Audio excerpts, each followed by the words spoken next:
skyline of Manhattan glows in the December sunshine. Unseasonably warm today, 50 degrees for New York's most passionate pro football game.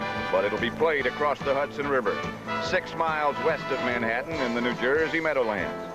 The Giants moved here in 1976. The Jets followed this season and are actually the home team today here in Giant Stadium. And we are there. We are live in East Rutherford, New Jersey. The Giants against the Jets. The Eastern Division standings in the NFC. Washington in first place by a half game. The Giants and Dallas tied at 8-5. Then St. Louis and Philadelphia not entirely out of it. So it's still tight. And good afternoon, and it really is. I'm Pat Summerall along with John Madden. It was ex-Jet coach Weeb Eubank who said this one is for the bragging rights of New York. And emotion, John, is very much a part of this contest. Well, at the start of it anyway, you know, the Jets came running out in the field and they were jumping up and down, patting each other on the back, all fired up and all that stuff. And I think to keep that, I think you have to bring that out on the field and have success. I think the early success, the team that scores first, is going to have a big break today. I think especially the Jets, because they're really out of it. But if they can take the emotion that they have right now, bring it on the field, score early, then they can keep it going. I think if the Giants score first, then I think it could be a long day for the Jets. But as Lawrence Taylor said yesterday, he said, you know, if you can't get ready to play the Jets, you can't get ready to play football. And I think the Jets feel the same way. John, forgetting about emotion, we talked to Joe Walton of the Jets a long time Friday. We talked to Bill Parcells of the Giants yesterday. Forget emotion. What about the football aspect? Well, the Jets, the thing that they have to do offensively, if they're going to beat the Giants, they have to do it with their running back, Freeman McNeil. Now, as Joe Walton said, to run Freeman McNeil, we have to get Lawrence Taylor blocked. Now, that's a tough thing to do because they're even going to have a hard time finding Lawrence Taylor today. He's going to line up on the right side, he's going to line up in the middle, and he's going to line up on the left side. Now, what the Giants have to do, they have to be able to throw the ball with Phil Simms, who's having a great year. But to do that, they need pass protection. Now, what Bill Parcells said they're going to do is they're going to block 4 on 6. He said the guy we have to block is Mark Gastineau. Now, I'm sure that you're always going to see one of those extra guys on Gastineau and maybe 2 of them all day. A sellout crowd, as you would expect on an ideal day. Boy, you couldn't get more lucky than this. Temperatures 50 degrees, humidity 40%, winds northwest 10 miles an hour, and the forecast is good for the rest of the afternoon. Pat Leahy will get set to kick off, and Butch Wolfolk is back deep for the Giants, number 25. Perfect weather, sellout crowd. The Giants and the Jets as Leahy lines it over Wolfolk's head and out of the end zone. He has been kicking off extremely well and did it again. The lineups for the Giants, the offensive backs, the quarterback, Phil Simms, Morris, and Carpenter. The receivers, Lionel Manuel and Bobby Johnson, both who can really run. Tight end is Zeke Mowat, Brad Benson, Billy Art, Kevin Belcher, Chris Godfrey, and Carl Nelson up front. Nelson will watch him against Gastineau.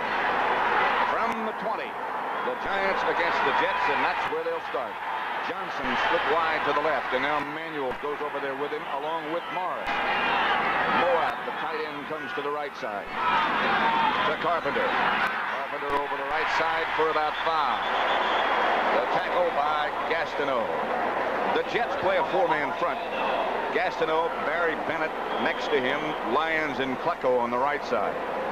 3 linebackers, Buttle, Kyle Clifton in the middle, Lance Mell the other one. In the secondary, and they've really been battered and bruised, Lynn, Russell Carter, Kirk Springs, and Darrell Ray. Here comes Lionel Manuel in motion. Jets shift their defense accordingly. That's Morris for nothing. And he finally spins out of it and turns nothing into something. Darrell Ray on the stop. You know, Pat, I think the Giants really want to start out throwing the ball today, but the thing that they're worried about is not letting Gastineau start teeing off. So they want to run at him. They ran at him the first play. The second play, another running play. Now they're in short yardage. I'm sure it'll be a 3rd run in a row. And it's just to calm this guy down. Don't let them think they're going to pass all the time, but in reality, they want to. 3rd and short, 2 tight ends. It's Morris over the right side. He didn't get it. He didn't get it. Greg Buttle made the initial contact, and the Giants will have to punt. Gastineau celebrates. I'll tell you, I said they were fired up when they came out in the field. This is the type of play that they needed early. Watch them, they're going to run short yardage right here at Gastineau. He takes on the blocks and just falls right into the hole. So Dave Jennings back to punt, averaging 40.4. Kirk Springs, dangerous, back deep for the Jets. End over end kick, not one of his best. Springs handles, is hit immediately by Elvis Patterson. He did remarkably well to hang on to that ball. 34-yard punt, 3-yard return. The Jet lineups. O'Brien, the quarterback. Freeman McNeil having a great year. The fullback is Marion Barber, Humphrey, and Lamb Jones. The wide receivers, tight end is Mickey Schuler. And the rest of the up front guys as they come out in a hurry. Bobby Humphrey up at the top of the screen. Schuler moves, so does Jones, who split wide to the left. Here comes Schuler in motion. Watch Humphrey. Bobby Humphrey dropped it. Was on the money. Was on the money. Well, the Jets are coming out with a very aggressive approach. We thought that they might start with a deep one to Humphrey. They played aggressive defense. Now they don't want to start just run the ball inside. They're going to loosen up this defense. They say Mark Haynes is your best guy. Okay, we're going to go deep on him right off. He gets behind Haynes. He gets behind Kennard. He's wide open, and the ball goes right through his hand. Oh. That one was in the basket. That's one of the problems with emotion. You know, sometimes you don't like your wide receivers to be emotional. They do that. McNeil on the draw play over the right side, taken down by Carson. Let's look at the Giant defense. Haynes with an assist on that tackle. Here is the three-man front. Curtis McGriff, Jim Burt, the nose tackle. Leonard Marshall at right end. The linebackers, they are among the best. Hunt, Reasons, Carsons, and Lawrence Taylor. Secondary, Haynes and Williams, the corners, Courier and Kennard, the safeties. 3rd down and 5 from the Jet 46. No score. Cedric Minter is into the Jet backfield as O'Brien gets it outside to Minter. He did not get the first down. About 2 yards short, taken out of bounds by Gary Reasons. Sellout crowd, and John, it's hard to tell as the two teams were introduced who they're really for. I know they both seemed to get about half cheers and half boos when they ran on the field. You know, it was interesting, that 3rd down play. They started out so aggressively, going deep on the 1st down, then coming back with a run. Then that little loop pass is not an aggressive move. Lionel Manuel is deep for the Giants, replacing Phil McConkey, who broke some ribs last week and is on injured reserve. Chuck Ramsey is the punter. Good kick. Manuel retreats to the 9. Flag is down. Manuel got some room. He is cut down with a vicious tackle by Nick Bruckner. 43-yard punt by Ramsey. A 10-yard return, but a penalty marker's down. And it looks like it's going to be against the Giants, who was thrown right about the time Manuel caught the ball. And it is a holding penalty against the Giants. That'll put him back in the hole. Nick Jorgensen is the referee, number 60. And he'll let us know what happened in just a second. Guys, talking to Ernest Gray and Phil McConkey down on the sideline. Holding on the receiving team, number 34, while the ball was in the air. Post-possession ball, first off. 34 is Elvis Patterson, and there he is. They were both saying, both McConkey and Ernest Gray, how much the lights bothered them because they turn them on here so early. 0-0 scores. You look at the broad back of Mark Gastineau.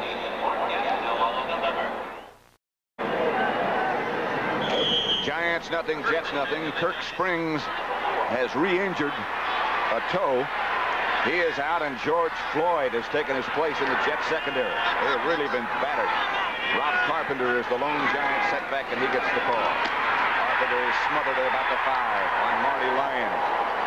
And he gets a lot of company in a hurry. I'll I'll tell you one thing, you know, we talked about that earlier, about the Jets being fired up. They were, and it is carrying over here to the field. Had Bobby Humphrey caught that pass and they had a 7-0 lead, that would really add a little coal to that fire. Lionel Manuel is split out of your picture to the right side. Bobby Johnson's up at the other side. Sims from his own end zone, looking for Manuel. Tipped by Greg Buttle and knocked away from Manuel. Here's the intended receiver. Let's see how they handle Gastineau. You know, Nelson doesn't do a bad job here. Now he's going to have a little help. Joe Morris is standing right behind him. You see what Nelson does? He gets his hands out there. It was Carpenter behind him, and then Carpenter just gave him a little help and a bump, but Gastineau was still getting pretty close to that thing. There was a flag on the play. It's against the Jets. First down, Giants. The holding penalty was called against the rookie cornerback Russell Carter.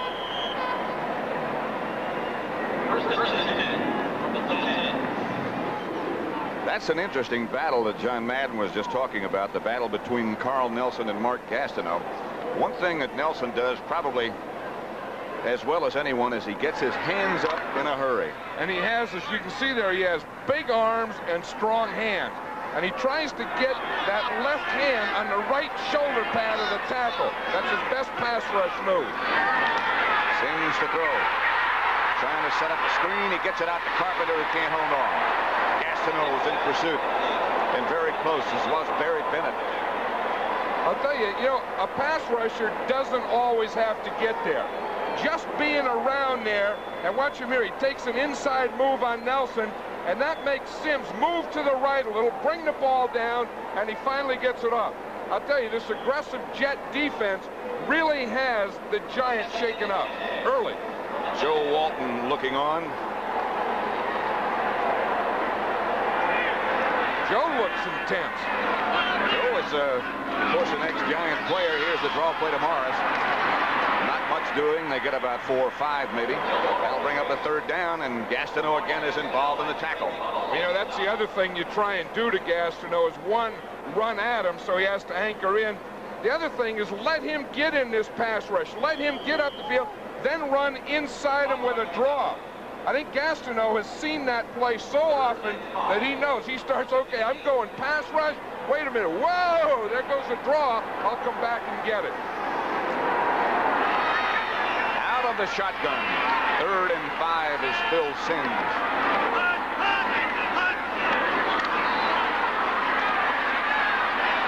Sims outside to Tony Galbraith. Good throw. Galbraith gets the Giant first down. They get some breathing room out to about the 23-yard line. 8-yard gain. Excuse me, John. Well, of course, Tony Galbraith is the receiving running back. Galbraith goes in when they need the receiver on 3rd down, and he's usually the one back in the backfield in the shotgun along with Sims. He's always been a good receiver. It's a good throw from Sims, who's thrown the 2nd most number of passes than anybody in the NFL. Dan Fouts is the only quarterback ahead of him in number of throws. Back to go at it again. Gets it out to Carpenter. Got some room. Carpenter rambles for about 8 or 9. Greg Buttle tripped him up. There are some Giant fans here. I don't know how they worked it out. The Giant management only got 500 tickets total, but I think they made some deals, don't you? Yeah, there's a lot of blue in there. I think they've made deals all year. When the schedule came out, they said, we want to see that game. Giants, the visiting team. Carpenter got a first down. Usually they're on the other side of the field, but of course the Jets, being the home team, take that bench because if there is sunshine, that's where it is. It's a little bit warmer over there. Well, Harry Carson said yesterday that he was going to lead the team out and they were going to go to the other side and make the Jets kick them off. Now, he did that in the first time they came out for the warm-up. The Giants went over to that other side. Then when they came out for the game, they went to the visiting side. Manuel in motion. Sims back to throw. Has some time. Almost picked off and is intercepted. Clifton, the middle linebacker, intended for Zeke Moab. But the Jets take over in Giant territory.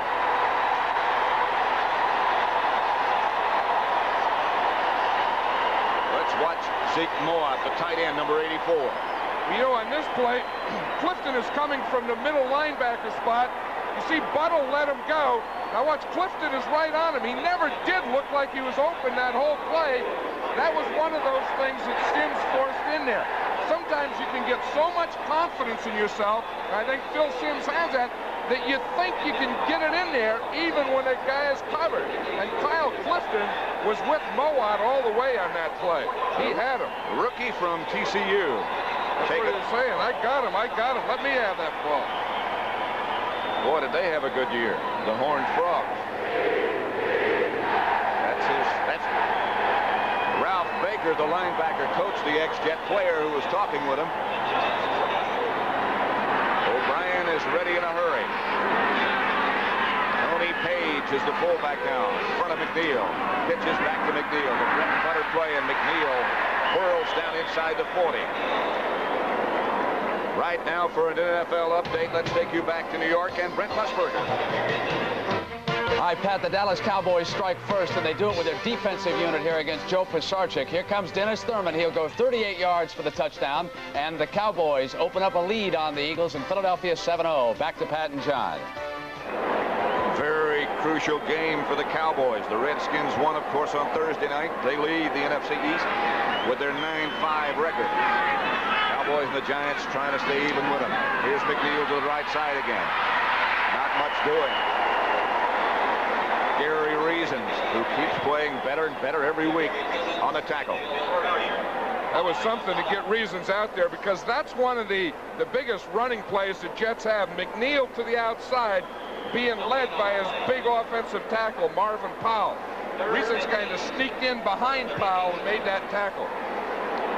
One of the things that the Giants, of course, you always like to be ahead, but one of the things they wanted to do was get ahead early so they could get McNeil out of the game. And then take a little of that fired up stuff out of the Jets, too, and they haven't done it. They haven't even started doing it yet.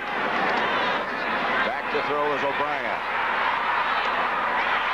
Schuler, the tight end, almost lost the ball, hung on finally. Very close to a first down. Looks like he might be a couple of feet short. He is short, but I'll guarantee you the way the Jets are approaching this game, they're going to go for it.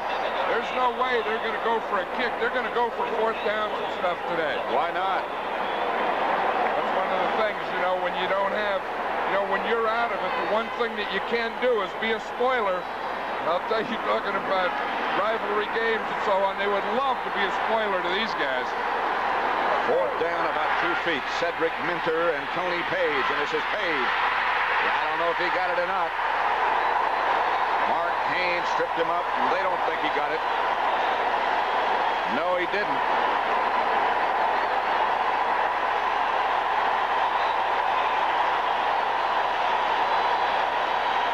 Looks like there's a lot of Giant fans here now. It does. Watch this play. Page is carrying it. Cedric Minter's the lead blocker out there. They have good support up there. Courier was up there, and then Haynes was up there, and he got underneath Page right there. Let's see what Joe Walton does when he said it. Doggone it, I went for the ball. Son of a gun. On the other side, that's Bill Parcells.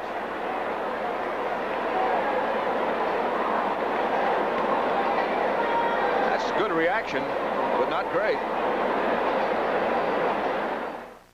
Summerall and John Madden. We're in the match between the Giants and the Jets at Giant Stadium. But it's a Jet home game. The Cardinals 7, New England nothing. Lomax to his tight end Marsh. Handoff is to Joe Morris, and he is smothered by Gastineau for a moment. Now he gets away from him. Gastineau had him and lost him, and now tempers start to flare. Greg Buttle finished him off. Before this game, Pat, Mark Gastineau had been in somewhat of a slump. He'd only had 1 sack the last 3 games, but he looks like today that he wants to make up for some of those games and say, look, New York, New Jersey, wherever the heck we're playing, this is my city. I'll tell you, he's playing the run tough and the pass rush. Playing like it's his game as well as his city. Number 99. Probably the quickest big man ever to play, with all due respect to Deacon Jones. Sims to Byron Williams, and Jet territory. A gain of 24. I think Phil Simms can do this all day if he can get the protection. Watch Byron Williams now. He's the outside guy. He's going to come up now. He'll make a turn and come in here towards us. Gets a pretty good move right there. Perfect throw right in there, and he picks up a big play there. Davlin Mullen, number 20. The Jets play so loose that I think, again, if they can get protection, they can do that all day. Rob Carpenter near the 40. Pickup of about 5. 6.5 minutes left to play in the first quarter. Yeah, I think as we look at Joe Walton there on the sideline, he feels the same way, because he wasn't saying we have to cover those giant receivers. He said what we have to do is we have to rush Simms. We have to get to Simms. We can't let him get hot on us. Simms, by the way, Bill Parcells told us, had a great week of practice. Said he'd never seen him throw the ball better. On Thursday, he had 18 straight completions. Now, that's a pretty good day. Morris goes in motion to the left, and Simms goes back. Protection is good enough. Now he has to ground it. The pressure came from Marty Lyons as well as Gastineau that time. Simms throwing, backing up, had nothing on it. I think that play, though, was a little of Phil Simms' maturity. You know, that he knew he was getting a little pressure. He had nothing open. It was only second down, so instead of forcing something, and instead of taking a sack, he just threw that one away. 3rd and 5. Ball's at the Jet 40. No score yet. Simms out of the shotgun. 3 wide receivers involved in this giant scheme. Simms in the pocket. Headed for Galbraith. Nothing there. It'll be 4th down. For another score, let's go to Brent Musburger in New York. That Craig James of the Patriots is going to be hit by E.J. Jr., the Cardinal linebacker on this sequence right here. The ball is going to be jarred loose. Thomas Howard scoops it up. He goes 29 yards for the touchdown. They've just kicked the extra point. The Cardinals lead the Patriots 14-0. Back to Pat. Cardinals, who've been a little shaky lately, now back into it. Dave Jennings standing at his own 45. Block! The Jets block it. Mike Dennis blocked it. The ex-Giant blocked it.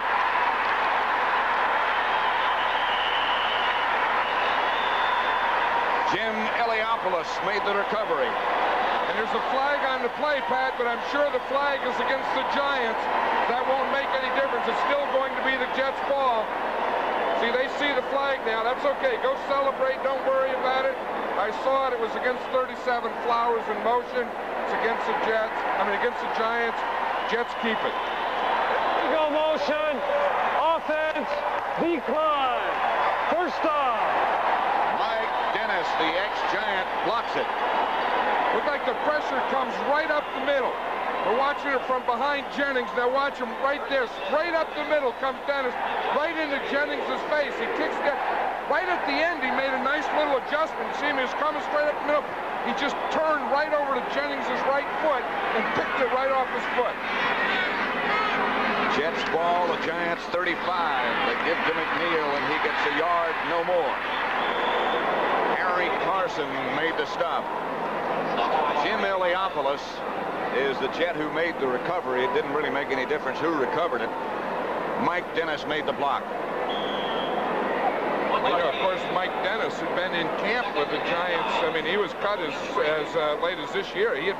This year he had been in camp with the Giants. Just recently signed by the Jets. McNeil was the lone setback as the Jets go with 2 wide receivers and 2 tight ends. Here comes Lawrence Taylor on a blitz. Well, that's Leonard Marshall. Number 70 can play this game.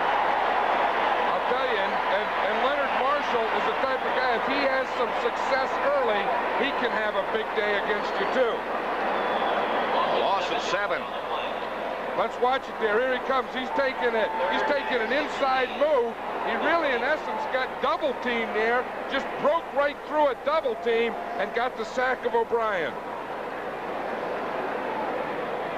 Leonard Marshall from LSU. Now he gets a rest. The Jets have had 2 breaks, 2 turnovers, an interception, and a blocked punt. And so far, nothing has developed. 4.5 minutes left to play from the Giant 40. O'Brien, the quarterback. Penalty marker down. 30-second clock expired. Jets going backwards.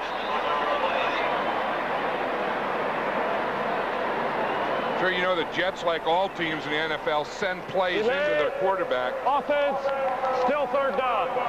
Not always Ken O'Brien, you know, because he has to wait for the play to come in, get the play, then he has to call it. And sometimes you get a new quarterback and they're not as quick at some of those things. 3rd and 21. They get to McNeil. McNeil batters his way down to about the 36-yard line. He's got bad ribs, playing in pain. McRib, he calls himself, because of those ribs, they just won't get well. I'll tell you, he said his body aches all over, but he's the only rusher in the AFC that has rushed for over 1,000 yards so far this year. Pat Leahy is on, with Pat Ryan holding the other Jet quarterback. Well, Bob Avellini has been signed, so they do have 2 more. From 54 yards. His longest is 52, but he really popped the kickoff at the start of the game. They didn't even rush it. No good. Far enough, but wide left. Leahy has been having a great year. That one was long enough, but wide left. Giants nothing. Jets nothing. First quarter. This is a very intense rivalry, the Giants and the Jets. But at 11:40 a.m. this morning, it was relaxing time, and there was no emotion. Listen to these words of wisdom from Harry Carson, closest to you. This is a game between Mark Gastineau and Lawrence Taylor. Hi, Mom. Now, the difference in today's game is that the one who wins will go out and celebrate. The one who does not win will go home and watch 60 minutes. Well, if you're quick enough, you can do both, Harry. You can celebrate if you win, and you can still watch 60 minutes right here on CBS. Lionel Manuel in motion. The handoff is straight ahead to Carpenter. Dives up for about 3. Marty Lyons on the stop on the bottom of the pile. Some of the other scores. San Francisco playing really tough. The 49ers lead Atlanta 7-3 in the first quarter. Buffalo 14, Indianapolis nothing.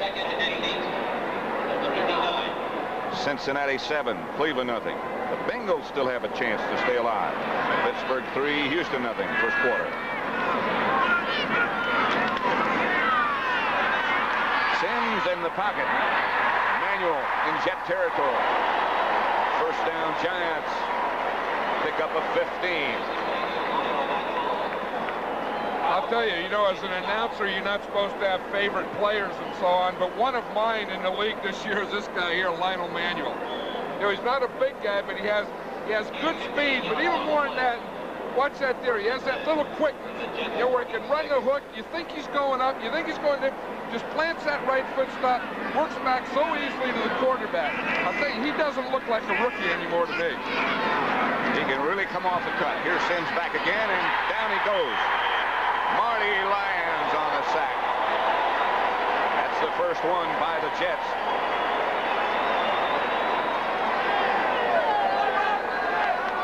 Let's see if we can watch Marty Lyons all the way. He'll come right here, and he's going to come right in here and get Sims. Just watch what it looks like from Sims's thing. They were trying to block the center back on him. See, they blocked Belcher back on him, and then Ard started to step to the outside, and then Lyons came right up the field again. He had a little move there. He had a little boom, pumped that arm up there. It's another guy, Marty Lyons, who's been in a little bit of a slump, but not today. Well, he's had a bad ankle, and he has a tough time pushing off. Gastineau is after Sims. He gets it out to Carpenter. Carpenter jukes. Gets back past the original line of scrimmage. It'll bring up 3rd and long, however. Well, now I'm sure that the Giants will go to the shotgun again on 3rd and long. The last 2 times they went to the shotgun, they threw the ball to Tony Galbraith. I think now they would be better trying to work to one of their wide receivers. Galbraith is back in the game along with Bobby Johnson. Johnson comes out wide to the right. Galbraith stays back with Sims in the shotgun. Byron Williams is also in the contest, and on the other side with Lionel Manuel. Jets fake a blitz, don't come. Gastineau. And from the other side, Klecko.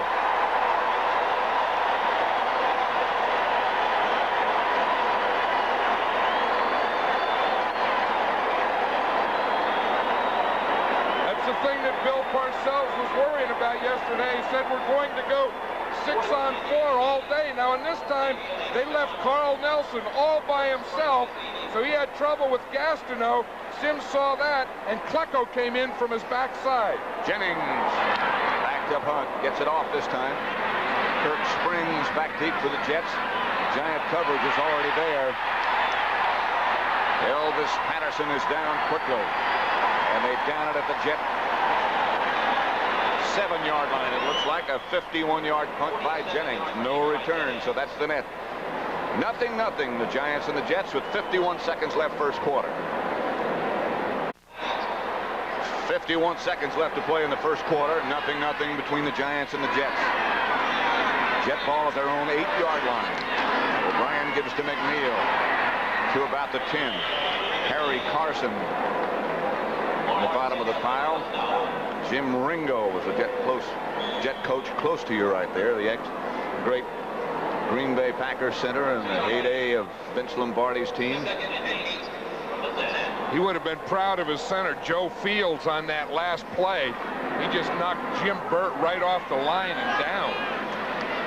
And so Jim Burt has been replaced with Jerome Salley. Burt may be hurt. O'Brien to Schuler. First down Jets at about the 19. 9-yard gain. Let's watch that last play. Joe Fields is the center. Jim Burt is over him. Now watch Fields snap this ball and fire out. I think Burt hurt his leg on it. See, he got his right foot caught in the turf. I think he hurt his right leg, but Fields really knocked him off the ball. And watch Burt grab for the leg. Burt is hurt. His right leg. Jets first down. Still 0-0 at the end of one. He's got his feet and his legs. He, of course, is the place kicker, keeping him warm. Here's McNeil. Can't get much rolling. Byron Hunt with a lot of help from the guys in white. Usually the Giants, of course, are the home team. And we're blue here, except when Dallas comes to town. Checking around the rest of the NFC East. Dallas 7, Philadelphia 0. That's in the second quarter. And St. Louis 14-3 over New England. Tony Franklin has just kicked a field goal for the Patriots. Oh, and that Hunt, all the teams that are supposed to win to stay in it are winning. Except the Giants, they have no score here. O'Brien. Intended for Kurt Sohn, number 87, who's just been activated. Complete to Bill Parcells. I don't know if O'Brien just threw that ball intentionally to Parcells or if he was expecting something else from Sohn, I think. He was expecting Sohn to come in or go out, and Sohn didn't do it, so he just threw it to the coach, all wired up. Coach can't catch when he got wires and stuff on him. He's not eligible. 3rd and 8. Wasn't moving very quickly either to get open. Ball's at the 22. O'Brien has Cedric Minter. And the Jets have another first down. Their second. Terry Kennard on the stop. I'll tell you, it looked like Minter just came right up the field, and it didn't look like he was covered anywhere. Watch him. He's on the right of the screen. Watch him as he gets by the tackle. He'll break right there in the open. He got by the linebacker. Reasons is what it was, and in front of the safety, Kennard. That was a good throw by O'Brien. You know, he is an impressive guy, only starting his 3rd NFL game. Bobby Humphrey is split wide to the left, and Johnny Lamb Jones is down to the right. Humphrey first down very close. All I got to say is about a foot short. Harry Williams, the defender. You know, I think that one thing that they did, watch Humphrey out there, the one thing that they did by going deep to him early, watch how deep Williams is off him. Williams is off him 10 yards. So you can come and hit that out in front of him all day. And I think they said, Humphrey's going deep, watch out. Let's watch Lawrence Taylor on his rush. Every time he rushes now, he's blocked by a tackle. You see him, McElroy comes out to block him. Taylor pushes him off and pushed O'Brien down. Fake is to Minter. Lamb Jones hangs on. Another first down. Mark Haynes. Joe Walton said Mark Haynes, we think, is their best defender, but that doesn't mean we're afraid to go at him.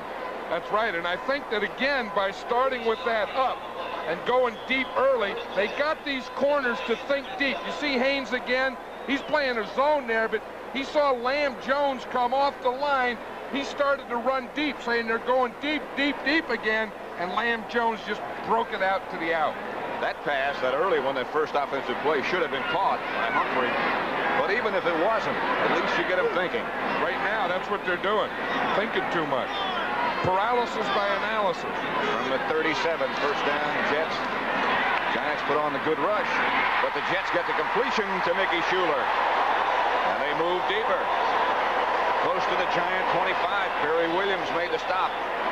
You know, the Giants were in a defense they call Fire Lion that time. Now watch what they do is they bring Lawrence Taylor, becomes a middle linebacker. They cover both the guards. That's a good thing for the run, but then they have to play man-to-man pass defense. Hopefully, John, we get a chance to look at that play again, because Freeman McNeil did one heck of a job picking up blocking. He's playing hurt. He had to pick up Lawrence Taylor, right? Marion Barber was the Jet ball carrier. He got maybe 2 yards. Watch that play again. But we're talking about places Lawrence Taylor will be. Here's Lawrence Taylor. You see, he's right there in the middle. He's a middle linebacker. Now, he's in the center of the thing. He's right here. This is Lawrence Taylor. Now, watch. He's going, all the guys are covered. He's going to come on a blitz. Now, you see, he's right up there in the line. They can't block him with a lineman. The only guy that has a chance to get Taylor as he comes through is Freeman McNeil, but he picked up Jim Burt. They blocked Taylor, and McNeil had picked up Burt. And cut him down. To Schuler. Schuler can't shake Harry Carson, and he cuts him down at about the 17, maybe the 18, a gain of 5. You know, the Jets have been in an interesting formation the last 2 plays. They've had a full house backfield, 3 guys in the backfield. Looks like a wishbone almost. The old wishbone. You know, we used to see so much one back. Look at this. Here's the old full house backfield. The fullback is even cheated up a little, and that does look like the college wishbone type of thing. The fullback is Schuler. The tight end in the middle of the formation, right. He's a wishbone fullback. O'Brien chased. They were trying to throw a screen to the tight end. They got nothing. They got no time. Under heavy heat from Gary Reasons and Harry Carson. Well, the Giants are coming on a blitz on this play. They blitz both of their inside linebackers. Watch them. They're up on the line. They're going to come over the guards right here. And you see they tried to run a play fake and then come back with a screen. And O'Brien just didn't have any time to get the ball to Schuler. If he got the ball there, they might have had a touchdown. Ryan will hold.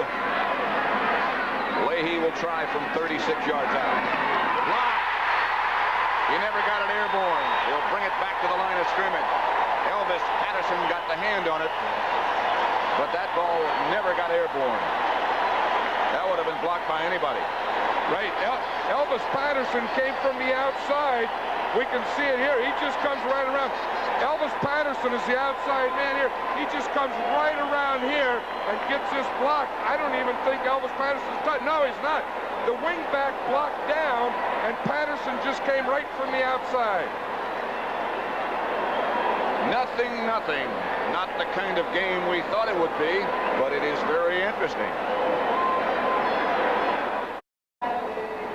Now watch this again. Ron Farreau is the wing back here. He blocks in this way.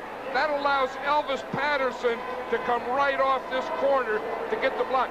Farrell really has to be able to take a little step, bump the inside and the outside. See him commit?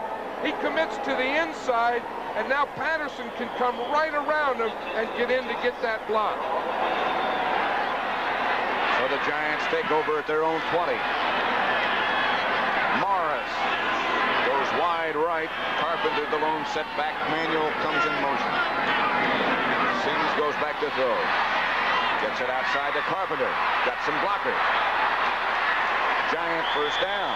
Outside the 30 before Greg Buttle takes him down after a gain of 14.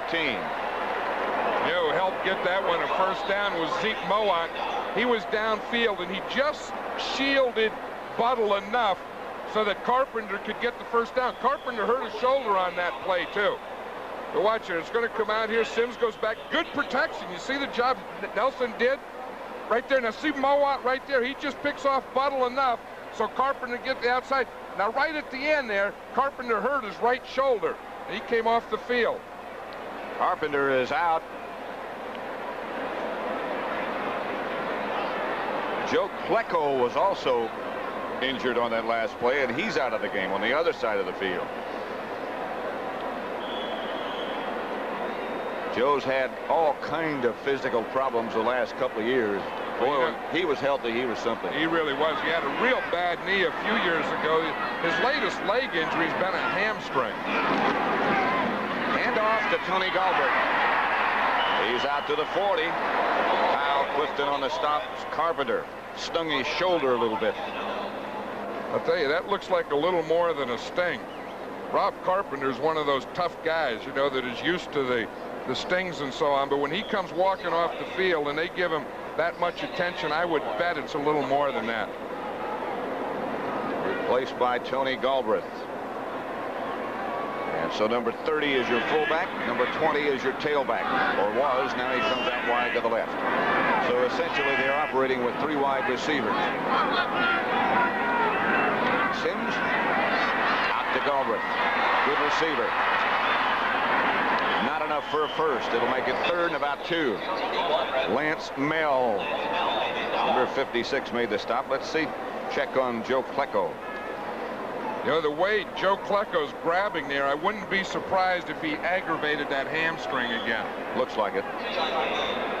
Usually, when they start to drop their pants like that, they want to get something on the hamstring. I was going to say, we almost got a closer look. Ron Farrell. That could be dangerous. Sims out of the pocket, scrambling. He'll get the first down, slides to the 45. Rob Carpenter, problems with his hand. We thought it was his shoulder when we first saw him coming out. I still think it's his shoulder. I think sometimes that's the way they test the strength, and that goes all the way up your arm, and they're testing right now for numbness to see if he can feel, because it could be some type of nerve, you know, that neck shoulder area. That's exactly what they're doing. It's not they're checking his hand. You see they're checking up in that elbow and shoulder. He's coming off with the helmet, and that doesn't mean that he's going to be back soon, does it? The Mowat. And he surges and lunges for a giant first down from Sims. They're at the Jet 45. I don't know if teams give a most improved player of the year, but if they do have anything like that for the Giants, it has to be Zeke Mowat. You know, he was drafted, well, he wasn't drafted, he was signed as a free agent, made the team primarily as a blocker, and this year he's starting to get a receiver. In the off-season, he went down to Florida and he worked out every day, twice a day, just catching the ball.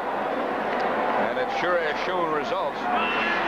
First down, Giants at the Jet 45. Byron Williams swings in motion. Sims gives to Tony Galbraith. Over the right side, and surges for maybe 3 yards.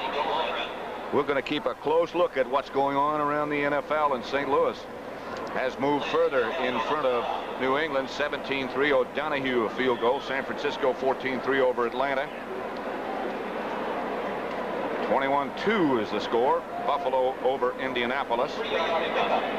Denver 7, Kansas City nothing. Broncos keep coming up with magic tricks. On the Jet side of the field, Joe Klecko redoing the equipment. 2nd down and 7. It looks like Klecko will be back. Morris comes in motion. Sims back to throw. Has time. Comes out of the pocket. Dragged down almost. Galbert spinning and running and moving to the Jet 25. Kyle Clifton. Sims was almost in the grasp of Marty Lyons, but no flag, no whistle, no nothing. 17-yard gain. I expected one there because Lyons had a hold of Sims, and usually they're very quick to blow the whistle on that in that grasp thing right there. It looked like he was very close, but look at the referee. See, he's blocked off. He couldn't see it. By the time he ran around the pile, Sims had already thrown the ball to Galbraith. That's a pretty good move. Good hide, good sneak. The offensive line, big guys. Block out the referee. Sims gets straight ahead to Galbraith. Just barely inside the 20 before he's topped by Kyle Clifton. 5:50 left to play in the first half. Rob Carpenter getting a forearm pad strapped to it. Looks like he might be back along with Klecko. Well, you know what it was? I bet it was in that area then of the elbow. You know that deal where you hit something, they call it your crazy bone or something? Funny bone. Your funny bone. Your crazy funny bone. Whatever. One of those bones, and you can't feel in your hand. One of those bones in there. Sims gives to Morris. Morris. That's another first down. Lance Mel on the stop, but Morris is inside the Jet 15. Clock continues to run with just over 5 minutes left to play in the first half. No score at Giant Stadium. This week it's the home of the Jets. One end zone has the Jet logo, the other end has the Giant logo. Well, yes. You know, yesterday they had both end zones had the Jets logo, and then they just zipped the Jets out and zipped the Giants in. That's football today. That's modern day football, right? Yeah, they just zip an end zone out, then they put Jets, then they zip it out, put in Giants. Yesterday it was Jets, they zipped in the Giants today. At the 13, Sims drops the throw. Going for Morad, he almost had it, couldn't quite hang on. I'll tell you, that's what you look for, and that's what Phil Sims was saying. You look to get your tight end on a linebacker. He had it all the way. Watch, there's 51, Greg Bettle. He's on Zeke Mowat. Sims says that's what I wanted, my tight end and their linebacker. Threw it up there, and Mowat just couldn't hold on to it. That was a pretty good throw, though. Sims put it the only place that he could put it. Good coverage by Bettle, too. Coming up the 11th play in this drive. It started back at the Jet 20 or at the Giant 20 after the blocked field goal. Klecko is back in the game. Sims going deep for Lionel Manuel and incomplete. Johnny Lynn on the coverage. Good protection. Klecko again is hurt and limps off the field. This time he won't be back, I don't think. I would have to think it has to be his hamstring, but the Giants did a good job of picking up the blitz. Watch, the center blocks to the left, the back takes the other blitzing guy, and he gives Sims time, and Sims threw it just about a step too far there. Klecko hustling to the locker room.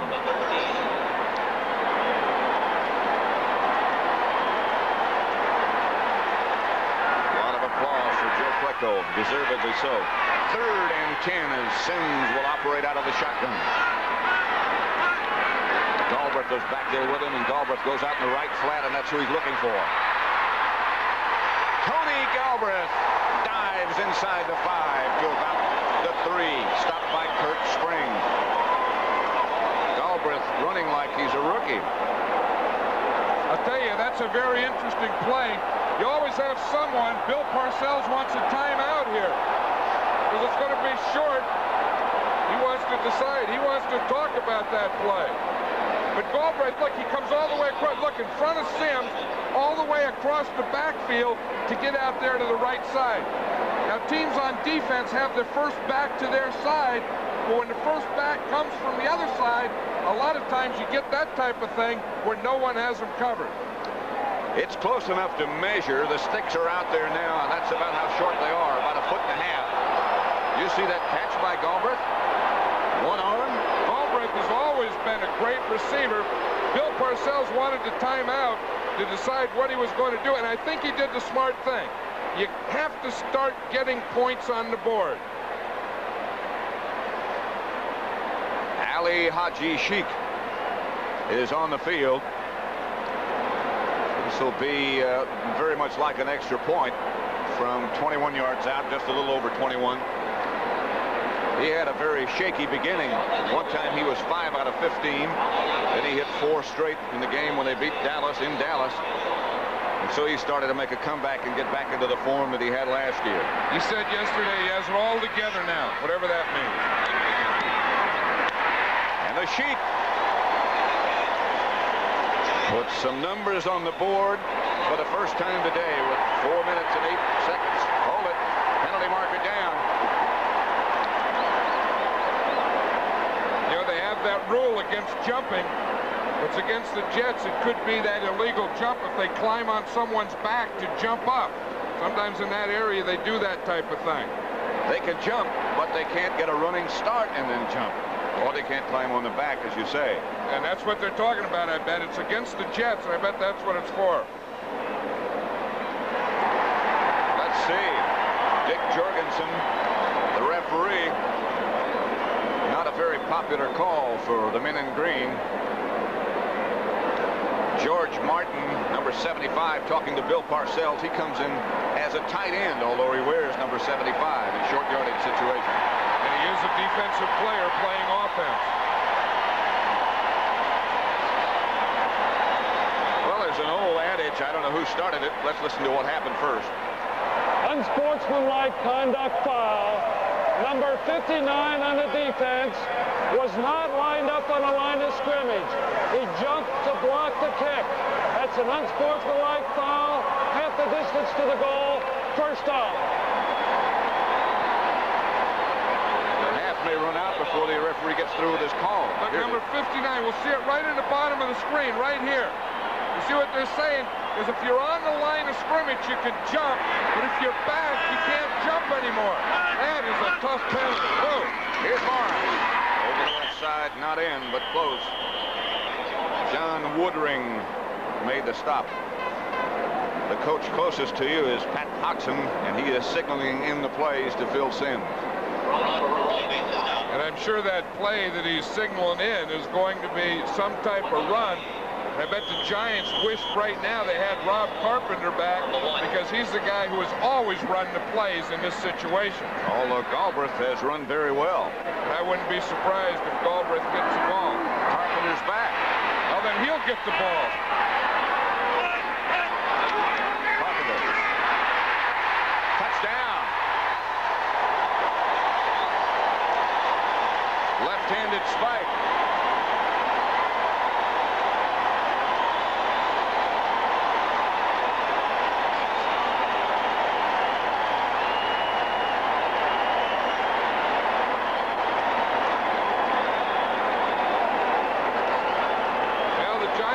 Up 4 points on that play. You know, I think Joe Walt, when he went like that, baloney on that thing, I think he was right. I mean, Clifton just jumped up in the air. He didn't hurt anyone. Legitimate baloney.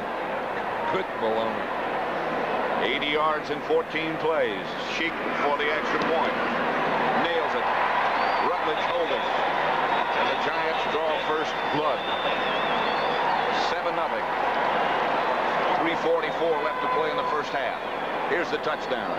Here it is. Now, what the Giants want to do is fire out and get the Jets defensive lineman down so that Carpenter could jump up and over, which he did. And you see as he hit, the ball kind of went out of there. He pulled it right back in. Then he says, I got a bad right arm. Let me do it. Left-handed spike. Giants fighting to stay alive in the playoff race. Father Lawrence Rainville studied for a master's in computer. Here was a penalty on that play. Here's Kyle Clifton. Now all he does is take a step and jump up. Now watch the official. You can see him. He's watching Clifton, and he throws the flag. That's a play that got the Giants 4 more points. Watch, he takes a couple steps, just jumps up in the air like that. Watch the official. He sees it, says, nope, you can't do that, and throws the flag. I don't know about that penalty. I don't It may be, but they don't need rules like that. That didn't hurt anyone. You know, I can see that they don't let them run and jump up on someone's body, but just taking a step and jumping up in the air, that's not a good rule. You're going to have to outlaw the cheerleaders if they keep putting in rules like that. Kirk Springs downs it in the end zone. The Giants lead 7-0. We have 3 minutes and 38 seconds left to play in the first half. Touchdown by Carpenter. The extra point by Ali Haji Sheikh, and the Giants lead 7-0 for bragging rights. That's the kind of drive that gets you into the finals of the tournament when the rest of the folks go home. 80 yards, 14 plays. They kept the ball 7 minutes and 25 seconds. 3:38 left to play in the second quarter. Freeman McNeil was the lone setback. O'Brien has Schuler. Schuler has a Jet first down. Terry Kennard on the stop. 17-yard gain. Any team that plays a zone, the thing that you want to do is get your tight end in the middle of the field. And he can usually find an opening. Now watch O'Brien. He reads the zone. He looks for his tight end, Schuler. He finds him right between the linebackers and in front of the secondary. Schuler's caught 5 passes. Jet first down at their own 37. Lawrence Taylor on the blitz. They try to get it out to McNeil. Unsuccessfully. Bring up second down and 10. Did you see Lawrence Taylor, excuse me, when he hit O'Brien, tried to pull his hands back? O'Donoghue has kicked another field goal for the Cardinals, who pull away from New England 20-3. Dallas 7. Philadelphia 3 now in the second quarter. McFadden a field goal. He's had a good rookie year. Dallas defense got their touchdown. Second down and 10 from the 37. Giants showing blitz. Going to draw instead, and McNeil gets a couple. Bring up third and about 7. You know, I will say one thing. There's only 2.5 minutes to go in this half. And I will say one thing, that the Jets have done a pretty good job of controlling or containing Lawrence Taylor. You really have. I mean, you really haven't heard his name much. And, of course, if they can keep doing that, somewhere in the second half, McNeil may start on his roll. Third down and 7. The Jets from their own 40. Giants leading 7-0. Touchdown by Carpenter.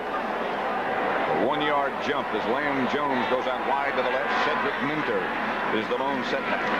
O'Brien goes back to throw. Schuler. By Kennard. Jet first down. That was a good throw there by Ken O'Brien, because Schuler was really double covered. We'll see it at the end. He's double covered short and deep, and O'Brien just dumps it in between the two defenders. Watch this. You see the guy up there short and the guy deep? He hit Schuler right between the two defenders. That's a pretty good throw. 6 catches by Schuler. And the Jets are at the Giant 44 with a first down. 2-minute warning has just been given. Supposed to be this year's premier player in college basketball. First real test for Georgetown. A real test going on here at Giant Stadium, where the Giants lead the Jets 7-0. 2 minutes to go first half. Schuler moves in motion. O'Brien is going to take off and slides inside the Giant 40 to about the 39. George Martin dropped him quickly, and they go quickly without a huddle. Schuler just got back, lines up tight left. They give on the draw play to McNeil, and McNeil burrows for a Jet, well, close to a Jet first down. I mean, no premature. Reasons and Carsons made the stop. Timeout is taken by the Jets with 1 minute and 33 seconds left to play in the first half.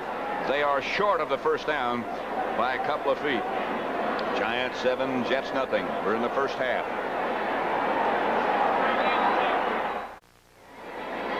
And they were such good friends before the game started, but watch Lawrence Taylor as he gets up. Schuler's still on the ground. Watch him. He just runs that right leg right up through him. Schuler says, "Hey, you can't do that." Schuler takes a tackle. Hey, what are you doing to me? Well, what'd you do to me? Must have held him. That's the way they talk. Must have held him. He probably held him first, and he kneed him, and he grabbed him. And then they'll be friends. Marion Barber breaks out, loses the football, and the Giants, no, it's still loose. And Byron Hunt, I think, got it. Byron Hunt came up with a fumble by Barber.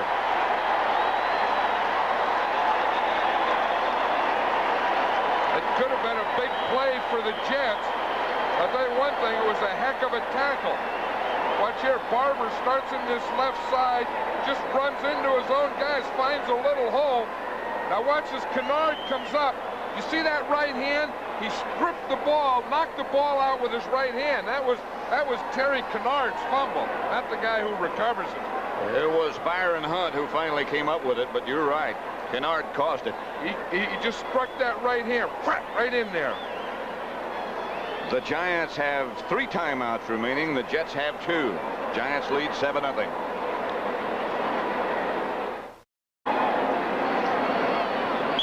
Pat Summerall and John Madden were at Giants Stadium. The 4th regular season meeting between these 2 teams. The Giants have all of their timeouts left. The Jets have 2. Have plenty of time to score. I think, they don't have to go for it all in one play, but about 15, 20 yards, then another one, then get down there in that area. Good Albrecht. The draw play out of the shotgun. He gets good yardage, about 8. Bobby Bell, whose father was a reasonably good player, John, wasn't he? I'll tell you, we played against his father, Bobby Bell, for the Kansas City Chiefs for years. He was a great player. Same play again, and Galbraith breaks it to the 40. Marty Lyons on the stop, and now the Giants, after that first down, call their first timeout with a minute to go. Did you see the side that they ran that draw to both times? It was to their right side, to the side of Gastineau. It's one thing you always try and do against him. Get him up the field, run the draw inside of him. A minute left, first half. Watch how you get that draw on the Jets. You see Gastineau here. He always takes a big, wide pass rush, so you just turn him out. Now you get a hole this way, plus you get a hole this way, and that equals a big hole. Then you run your draw right there. Now watch that. Watch how the hole develops by the big pass rush. See Gastineau way up the field. Now you see the hole, the big gap. Now that's the hole that you can run that draw in, and you can pick up big yardage on that side. You always have been able to draw to that side because of that big arcing outside move. Did you autograph that picture? Or? Yeah, I got a lot of crazy bones all over. I do crazy bone. Out of the shotgun is Sims. With time to Manuel.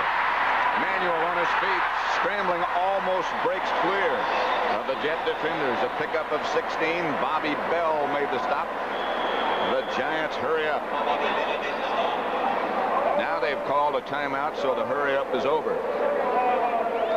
I think that's the thing that the Giants had to do. They ran 2 draws, then they need a bigger play, so they pick up about 20 yards.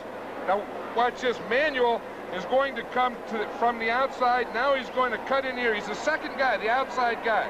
See, Byron Williams comes first. Manuel is the second guy, jumps up, catches the ball. Now the thing about Manuel's, after he catches it, he's not finished yet. He can still break one away. That's what I like about that guy. He just doesn't go down. He's thinking big things. Don't forget, next Saturday, the NFL Today will begin it. The Minnesota Vikings against those tough 49ers. They might be the best team in the NFL, the entire NFL right now. 3:30 Eastern time. Doubleheader next Sunday. The Giants will go to St. Louis to play the Cardinals in a crucial NFC East match. And there'll be another crucial one later on in the afternoon as the Redskins go to Dallas.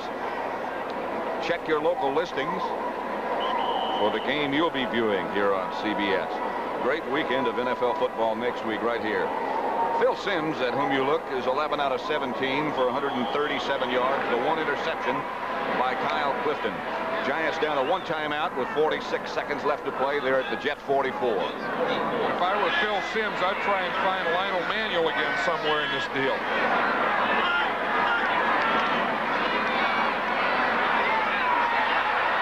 He tried to find him, but he got lost over in the band. Kirk Springs back there with him. Well, Phil Simms was thinking the same thing I was. He said, I'll try and find Lionel Manuel. They had a zone coverage, and it's a zone that doubles Manuel. They bump him, and the corner bumps him short, and the safety comes over deep, and the bump knocked him off a little, and they just had to throw that one away. Lionel Manuel's an interesting story. Outside of his ability, why he wasn't drafted, why nobody found him when he was in college. But no, he was at UOP out there in California, and his quarterback got injured. Couldn't throw the ball. Couldn't catch it, can't throw it. Sims from the spread. Rush. Moloch wrapped up and flung to the turf by Lance Mell. One of many of those linebackers who come out of that linebacker factory called Penn State. Sims going in a hurry on 3rd down and 5 from the Jet 39. To Galbraith. He's turned into the Giants' offensive weapon right now. He and Lionel Manuel and Phil Sims, Bobby Bell brought Tony Galbraith down, and the Giants burned their last time out. Well, the Giants have taken their last time out. There's 9 seconds. They have an interesting choice here, whether they go for the field goal right now or take one more shot at it. I think they'll take one more shot. Since they're out of timeouts, I agree with you. It's in the area of the 48-yard line, and that's what they'll call it. No more timeouts for the Giants. 9 seconds remaining in the first half. Jeff Rutledge is the holder. Ali Haji Sheikh will try it from 48 yards away. And I'll guarantee you one thing, Kyle Clifton won't jump this time.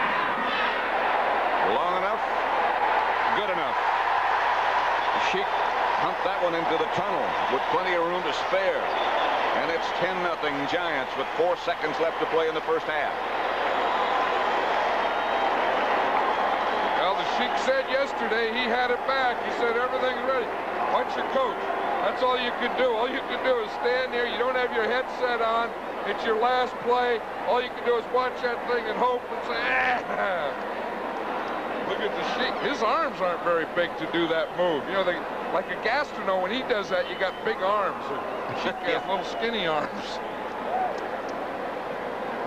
Coming up at the half, scores and highlights with Brent and Irv. Opportunity Knox. That would be, of course, Seattle coach Chuck Knox. He's done a heck of a job, too. In the second quarter, still at Veterans Stadium in Philadelphia, Dallas 7, Philadelphia 3. The Cardinals, touchdown by Otis Anderson, 27-3. They lead New England now. 14-10. Atlanta losing to San Francisco. Denver 10, Kansas City nothing. Cleveland 10, Cincinnati 7 at the half. Houston leading Pittsburgh 6-3. That's a shocker. The Sheik. Kirk Springs takes it about 8 yards deep in the end zone, and they'll leave it right there. Still 4 seconds on the clock. Jets will have time for one more play. What they do is probably just run it out and go talk it over. Look at the Sheik over there. He's happy now. He's all smiles. He's telling guys how he did it. He said, well, I kicked that one out. That's good. Yeah, what the heck. There was a time early in the year when nobody spoke to him except Parcells, and he didn't do it in a friendly fashion. And the Sheik wasn't smiling much early in the year either. The Sheik went to everything. He even got a haircut one week. Look at this. Schuler, his 7th catch, gets the first down, but that's all of the first half. The crosstown rivals head for the locker room with the Giants leading it 10-0. A little conversation going on between Lawrence Taylor and Mickey Schuler. Don't forget again the scores and highlights with Brent and Irv. A look at the Seattle defense. Opportunity, Chuck Knox. That's at the halftime. We're at the halftime right now at Giant Stadium with the Giants leading the Jets 10-0 and trying to stay alive for the playoffs. You know, so much is made about the San Francisco offense. Their defense has just posted a touchdown, too. They're running it up now against Atlanta. The 49ers could be headed for an unbeaten record on the road this year. The only other team to do it in the NFL is the Washington Redskins, and that was a strike-shortened season. I don't have to tell you how hard it is raining down there. Joe Montana going deep here, and Freddie Solomon wide open because the defender for Atlanta fell down on the play. 64-yard touchdown, and it is a long, tough season for Dan Henning. Jimmy the Greek says he will be back with the Falcons next year, however.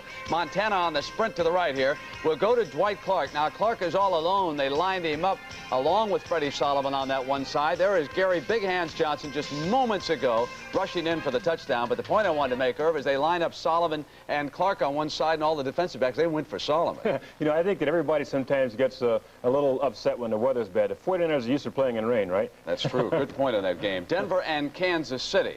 Now the Broncos, John Elway has thrown a touchdown pass. The Chiefs scored just moments ago to make that 10-7. Elway went to Watson. That was a 48-yard touchdown in that game. Indianapolis and Buffalo, the Colts have just scored, but the Bills are all over them. 21-9 is the score there. Joe Dufek has hit Tony Hunter and Byron Franklin. Franklin for 64 yards on that touchdown. Tampa Bay and Green Bay, nasty weather conditions up in Green Bay this afternoon. John McKay all huddled up. Here's the touchdown pass, Irv. This is not a highlight film from 1940s.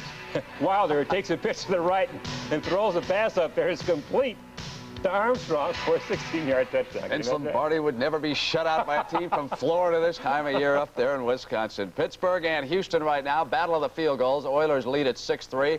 Warren Moon has come on very well. The Oilers are a better team than they were a month ago. Cincinnati and Cleveland, the Browns lead this one. They are in the third quarter. It is now 10-7 Browns over the Bengals. St. Louis and New England, many of you are watching that game. The Cardinals have really dominated. Irv, I am very surprised at how easily they have accomplished this. Now watch Neil Lomax here, roll right, go into the right corner. Doug Marsh only for 1 yard, the touchdown. They went up 7-0, and of course Jim Hannafin needed this one. Now Craig James will take the handoff, and he will fumble here, and Thomas Howard picks it up. You know, the Cardinals have been losing games by giving the ball away. This time they pick up a fumble going for a score themselves. And after that, Irv, it was O.J. Anderson. Watch the second effort here by O.J. as he busts on into the end zone. And the Cardinals, who have to have this to stay within a game of the Washington Redskins, are in complete charge up there in Foxborough, 27-3. Dallas, Philadelphia, it is 7-3, and it is at the half now. The Cowboys with the lead there, but they have lost Tony Dorsett. Joe Pisarcik intercepted by Dennis Thurman, and this was the touchdown for the Cowboys right here. He was going for Spagnola, his tight end, underthrew him. Thurman stepped in and went the distance. And Irv, Tony Dorsett really took a whack in this game. Brent, the Eagles have tremendous pride in their defense. Their linebackers and defensive backs come up and really wrap you. Dorsett on the pitch here is hit by Ray Ellis and was stunned. Helped off the field, did not return in the first half. They'll make a determination at halftime. And of course the Giants and the Jets, the game you are watching here, it is 10-0. The Giants with the lead in this game. Ken O'Brien on the first play had a touchdown passer, but Bobby Humphrey just couldn't hold on. This is a bad omen for the Jets, right off the top. Wide open, and the ball simply slid right through his hands. Now, here they come, Joe Klecko and Mark Gastineau, and they're going to get to Phil Simms. Down he goes on the sack. Pat Leahy has this kick blocked by the Giants. And then, what about this controversy here and the player jumping up? Kyle Clifton, number 59, in the middle of your screen, jumped up, and he called unsportsmanlike conduct on him. Now, the rules, Brent, is very simple. In order for a player to be able to block a kick, he has to be on the line of scrimmage. He's off the line of scrimmage, jumped up in the air. They call it unsportsmanlike conduct.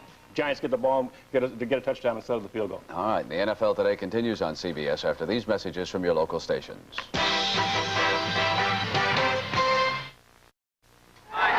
During a game, I'm just like a big kid.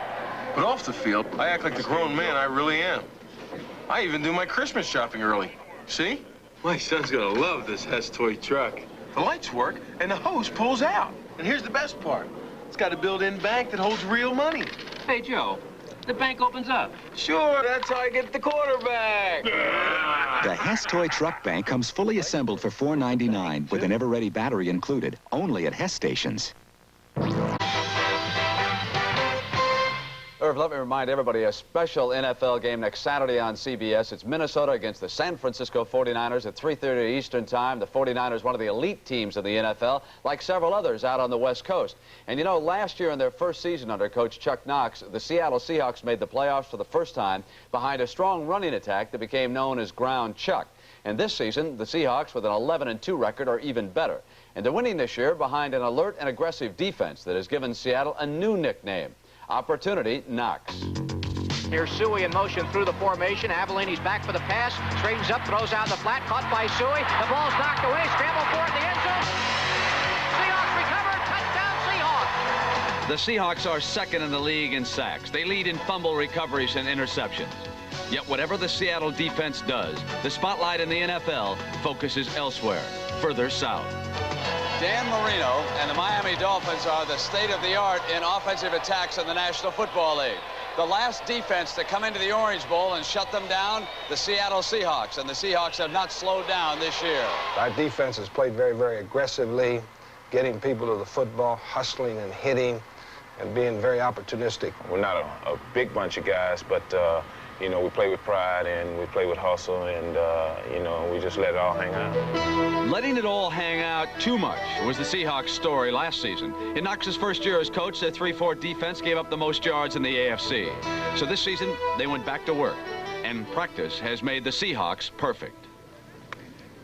The players do understand a lot better what we're trying to get done this year, and when they understand and are enthused about it, you're going to get better performances. We're going to challenge them. Everybody's got to give everything they got. No offsides, run like hell. We got to set the pace. Here we go. The Seahawks have transmitted that enthusiasm into effectiveness, forcing the most turnovers in football. When they hit, it hurts. And the result is often a loose football. I think it's smart defense, picking your shots, knowing when to take the ball away, when to go for the ball. You know, we're saying to ourselves in our huddle, you know, touchdown will beat us. And that's where pride comes in, that you will not allow the team to get in for a touchdown to beat you. Success breeds happiness, and we're successful this season, and certainly we're playing with a great deal of emotion, and we're happy about the things that we've been able to accomplish this season. If there is a star in Seattle, it's Easley. His 8 interceptions are tied with teammate Dave Brown for the league lead. His future, limitless. He's got speed, quickness, agility, great hands, intelligence, great attitude. When Kenny Easley volunteered to return punts after Paul Johns went down, it was the first time in the 31 years that I've been coaching that I've ever had a starter volunteer to return punts. That's not a job that people line up to want to do. Easley's gung-ho attitude permeates this Seahawk roster, and that intangible has propelled them into the NFL's elite. This is really a special group to me because they're fun to be around, and, you know, it makes coaching so much more enjoyable when you're working with people that come out on Sunday and give the very, very best they have to give, and I've enjoyed it. You made Tom Catlin what he is today, a successful defensive coach. No doubt about it. Of course, when he used to be with us in L.A. when I played out there for the Rams under George Allen, and George had a segment in our playbook about how to force turnovers. Put your helmet on the ball to force a fumble, punch the ball out. Tom Catlin learned well. He sure has. Now let's send you back to the stadium and the game you're enjoying on CBS. And the game we're enjoying is the Giants 10, the Jets nothing. It's not like the Jets haven't had some chances. Pat Summerall and John Madden back here, and John, they did have some chances. It could be a lot closer than 10-0. Well, you know, they had a number of opportunities starting with the first play of the game when they got the ball and boom, they threw that one to Humphrey. This is the way the Jets started their offensive day. O'Brien to Bobby Humphrey. And they had a chance to get some things cooking pretty early. And I'll tell you, I think that would have made a big difference, too. I think the Jets needed that touchdown. I think that would have changed a heck of a lot of what went on in this first half. Then after they got by that one, watch what happened the next time. Elvis Patterson is right here. Faroux blocks down. Patterson comes around and blocks the Jets' field goal. This field goal would have put the Jets up 3-0. Patterson comes from the outside and whack, right back down. Then you think everything's all right. They get him to a field goal. Now they get called here for an illegal jump. But the rule is if you're not on the line of scrimmage, you can't jump. Kyle Clifton jumps. They call that a penalty. So instead of a field goal, the Giants get a first down, and they go in to score with Rob Carpenter. Look at Clifton. That's not much of a jump. And then he realized that he gets back down, but it was too late. So we look forward to another half, an exciting half at Giants Stadium, where the Giants trying to stay alive for the playoffs, lead 10-0. Is sponsored by Chevrolet, who invite you to see, drive, and live today's Chevrolet. The people of AT&T Communications. And by Sony, the one and only.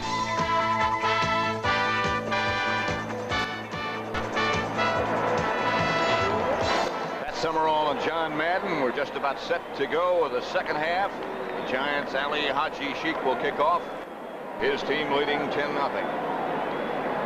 Cedric Minter and Bobby Humphrey back deep for the New York Jets. The Giants 10, the Jets nothing. The Sheep lines it to Cedric Minter, 2 yards deep in the end zone, and out he comes. To the 15, and that's all as Kenny Daniel made the initial hit. First half possessions for the New York Jets. As we said, they had some chances. The remarkable thing is that they only punted once and still came up with no points. The fumble, the block, and the miss. Could be closer than 10-0. Jets from their own 16, 1st and 10. O'Brien, the quarterback. Quickly out and over the head of Johnny Lamb Jones. You know, the Jets are starting this half with an interesting formation, and they've used it from time to time. It's 3 tight ends. They have 1 back, 3 tight ends, and 1 wide receiver. And that's a different thing. Let's just take a look at it on a chalkboard. Here's a tight end, here's a tight end, here's a tight end, 3 tight ends, 1 running back, 1 wide receiver. So that'll give an adjustment there to the Giants that they haven't seen yet in this game. Jets have made an adjustment, a substitution in their offensive line. This is Freeman McNeil and nothing. Gary Reason.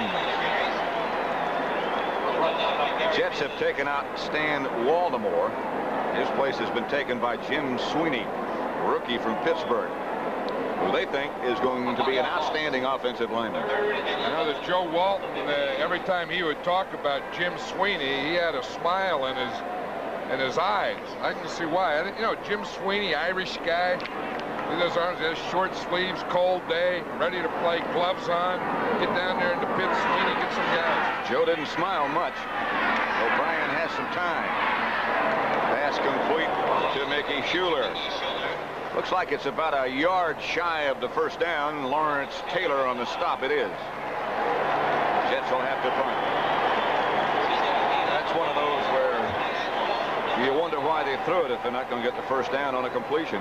Yeah, that's the thing that I always said. If you have a 3rd down, you always have to get your receivers up beyond the first down marker. And if you don't, you get in too many of these things where you're looking at the punt returner. Some guy's snapping it. The punt returner is Lionel Manuel. Punter is Chuck Ramsey. Manuel standing at the Giant 32. He could be dangerous. Off the side of the foot. Turns out better than it looked. Now that's a scramble. The ball bounced off a Giant. The referee is saying hold it a minute. The back judge saying hold it a minute. Well, if it did bounce off a Giant before the Jets touched it, it would be the Jets' ball. The Jets touched it first. Yeah, the official saying Giants' ball. Listen to all that talk going on down there.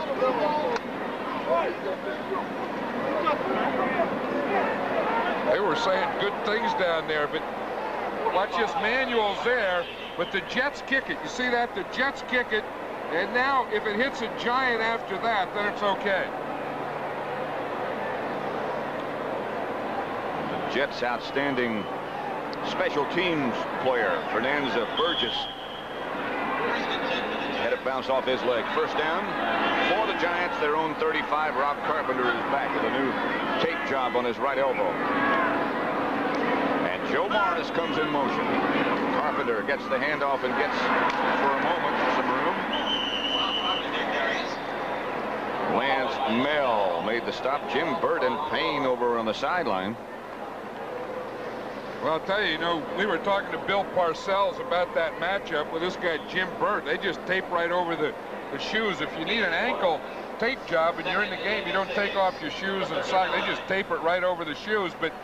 And Bill Parcells was talking about Joe Fields and Jim Burt. He says Jim Burt's going to have an all-day sucker in Joe Fields today. He's a player. They have the same kind of temperament. Here goes Sims back to throw. Gets it to Zeke Moat.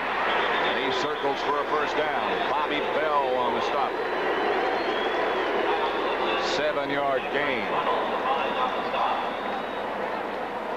One thing about Moat, it's not only that he's catching more passes this year, but he has, here it is right here, he has a high average per catch. Usually tight ends are around that 10, 11, but look, he's up there 14.8. There's only 2 tight ends in the league higher average per catch than Moa. So he's not only catching more, but he's catching them up the field. One of the areas of dramatic improvement. Here's Morris on the sweep left, chased by Mel, gets around him quickly. Hit by Kyle Clifton after a pickup of 3. Out of bounds at about the 49-yard line. About the 48 make it. I'll tell you, that Kyle Clifton, you know, is only a rookie middle linebacker, but he is one thing. He is a hitter. You know, those middle linebackers, when they zero in on those little backs and they have to run that far, like Clifton did, when they get there, they're going to take it out on him. And Clifton did on Joe Morris that play. Lionel, sorry, John. I was just saying, Clifton was flying across that field. He really was. He took the place of John Woodring in the middle for the Jets. 2nd and 7, and Sims goes back again. Good blocking over the head of Moa. Allen took off. Greg Buttle on the coverage. Nelson doing a pretty good job on Gastineau. Well, you know, he is. He had a little shaky start there, and he didn't have a lot of help. But I'll tell you one thing, he didn't have help on that play, but he made pretty good protection. You know what he does? He uses his hands and his arms very well. You see him, he has quick hands. He gets them up quickly, then he keeps Gastineau away from him. That's the secret. Get your hands up. Boom, right now. 6'6" and 285 he is. That helps too. Another pass coming. Sims trying to find somebody, gets it to Manuel. Manuel comes open. Kirk Springs on the stop, but the Giants move into Jet territory. 14-yard gain. And Phil Sims knows it, and that was excellent pass protection because Sims had to wait for Manuel. Watch him wait here. Good pass protection. Look at Nelson right there. Good pass protection. Has everything picked up. Sims can wait for Manuel to get open in the middle. First down, Giants, the Jet 37. Giants leading at 10-0. For the bragging rights, the 4th regular season meeting between these two. Morris, and he rips up the middle. Now he's knocked back by Kirk Springs. He got about 8, however. I'll tell you one thing, you know, Joe Klecko had trouble with that hamstring. They moved him from right end to left tackle. He's playing right beside Gastineau now. And the Giant offensive line knocked both Klecko and Gastineau down on that last play where Morris could run by him. 2nd and 1, and this is a good down to go to work.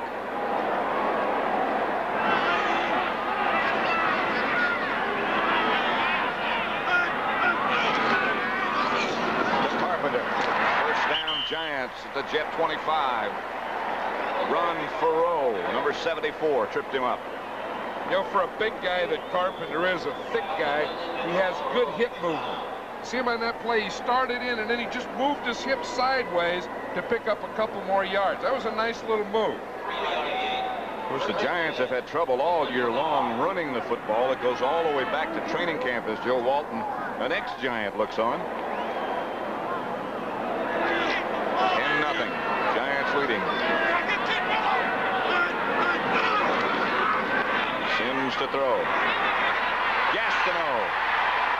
Sims gets the lateral out. He's in the grasp as Klecko and Gastineau have a meeting at the quarterback. And that was good coverage downfield by the Jets. The Giants were trying to go deep on this pass. Sims just didn't have time. Watch him. Here comes Gastineau from his right. Klecko's going to come right up to the front. You see what happens is Sims looked, he just didn't have anything open. Then when he tried to move out to the right, there was Klecko, and boom, right next was Gastineau. That wasn't bad. That wasn't bad pass protection. That was good Jet defensive coverage. Klecko limps off again, and Barry Bennett has taken his place. He's got a broken thumb. Morris by Gastineau. I'll tell you, they put Bennett in there. He not only has a broken thumb, he had surgery. He has a pin in that thumb, and that's really tough. Look at that hand there. That's hard to play that way because you have to be able, as a defensive lineman, to play with your hands to get your hands on that offensive blocker. And Bennett with that one club-looking thing there, that's hard to do. You have to play one-handed. Ron Farreau is out, and Ben Rudolph has taken his place. Gastineau has moved over to the right defensive end. This is something they've done before. Gastineau almost got to Sims. Sims gets the ball to Bobby Johnson. Johnson comes up with a giant clutch catch. Russell Carter. The most excited guy here is Phil Sims. He said they got to rush. They're moving Gastineau around. We still got him. But I found Bobby Johnson in there in the middle. Here comes Johnson against the zone. He's working to the inside, getting around the other side of the linebacker, and then coming under control, and then taking a real whap from the corner. Here's Gastineau rushing against Brad Benson from the right side. He gets there just a little late, as did Lyons. Marty Lyons was there too.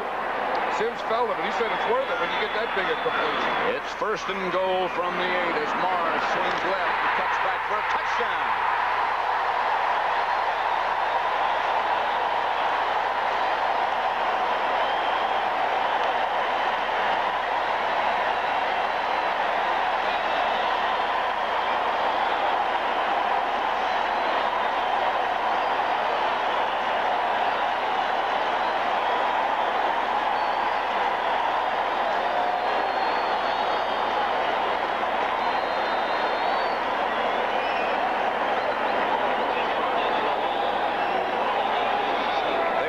To be more and more Giant fans.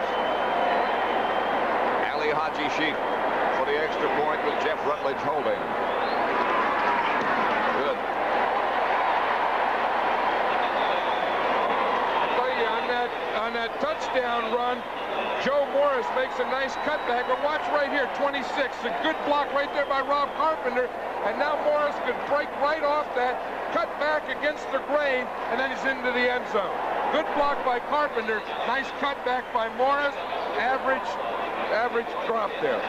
17-0 Giants. Next Saturday, the Minnesota Vikings battle the playoff-bound San Francisco 49ers. Sunday, see the Washington Redskins take on the Dallas Cowboys among the regional doubleheader games on CBS Sports. The Giants burned 11 plays, went 65 yards, and took 6 minutes and 11 seconds to get it done and take that lead, 17-0. Ali Haji Sheik to kick off. Cedric Minter at the 4. Oh, is he cut down by Larry Flowers. Flowers really shot through the wedge and cut him down.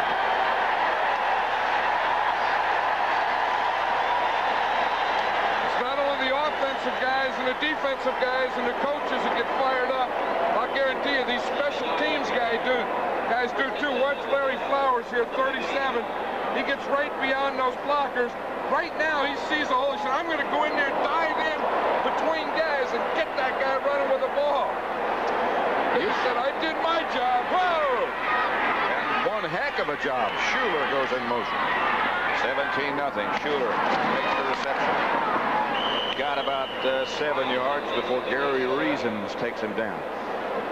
Sometimes you get lost in the importance of those special teams. They're on the field 15% of the game as an average.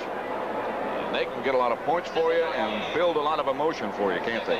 I'll tell you, they can set the whole tempo of the game because they're the guys that have to do things. I think the Giants have had a lot of that today. You know, you think of the things that they've had. They've just had that play. They had a blocked field goal earlier by their special teams. Of course, their special teams also gave up a blocked punt. McNeil. First down. Reasons again on the tackle. I think, you know, we were talking earlier about the Jets. When they came out here, they had emotion when they ran out in the field. They had emotion early in the game, and I really felt it was important for them to have success on the field to maintain the emotion. Down 17-0, it's not that same. It's not the same emotion now. And it's not like they didn't have chances, because they did. That opening play, that could be as crucial as anything. You know, they haven't gone back to the wide receivers much. No. Marshall. Leonard Marshall. He was hit early by Lawrence Taylor, made him move, and Marshall was there. That's what you call flushing out. Lawrence Taylor's the first guy there. Watch him. He's coming on a blitz. Now he gets by his man. Look, he flushes. He makes O'Brien move up, and O'Brien moves up right into the hands of Leonard Marshall. Taylor says, let's make sure that O'Brien stays down, huh, Leonard? Flushing out. 2nd and 15. 5:15 left, third quarter. McNeil moves. O'Brien. Look out, here comes Marshall. He gets the pass complete once again to Mickey Schuler, and that's his 10th reception of the day. You know, with that catch, Mickey Schuler is the first Jet tight end to have 50 catches in a year. But I'll tell you, the thing is, that's the good news, that Schuler has all those catches. But the bad news is he's not getting the ball to the wide receiver. And I think if they're going to get back into this game, they have to get the ball to their outside guys. 3rd down and 4. Jets operating from their own 32 with 4.5 minutes left, third quarter. Giants up 17-0. Jones goes in motion. Fake is to Minter. O'Brien to Johnny Lamb Jones, and he can run.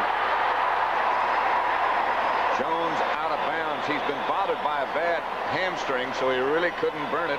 Couldn't really turn it on, and you could see that hamstring problem right there. 37-yard gain. But you see the difference. They can hit those things to Schuler, but they have to get the ball to the likes of Johnny Lamb Jones.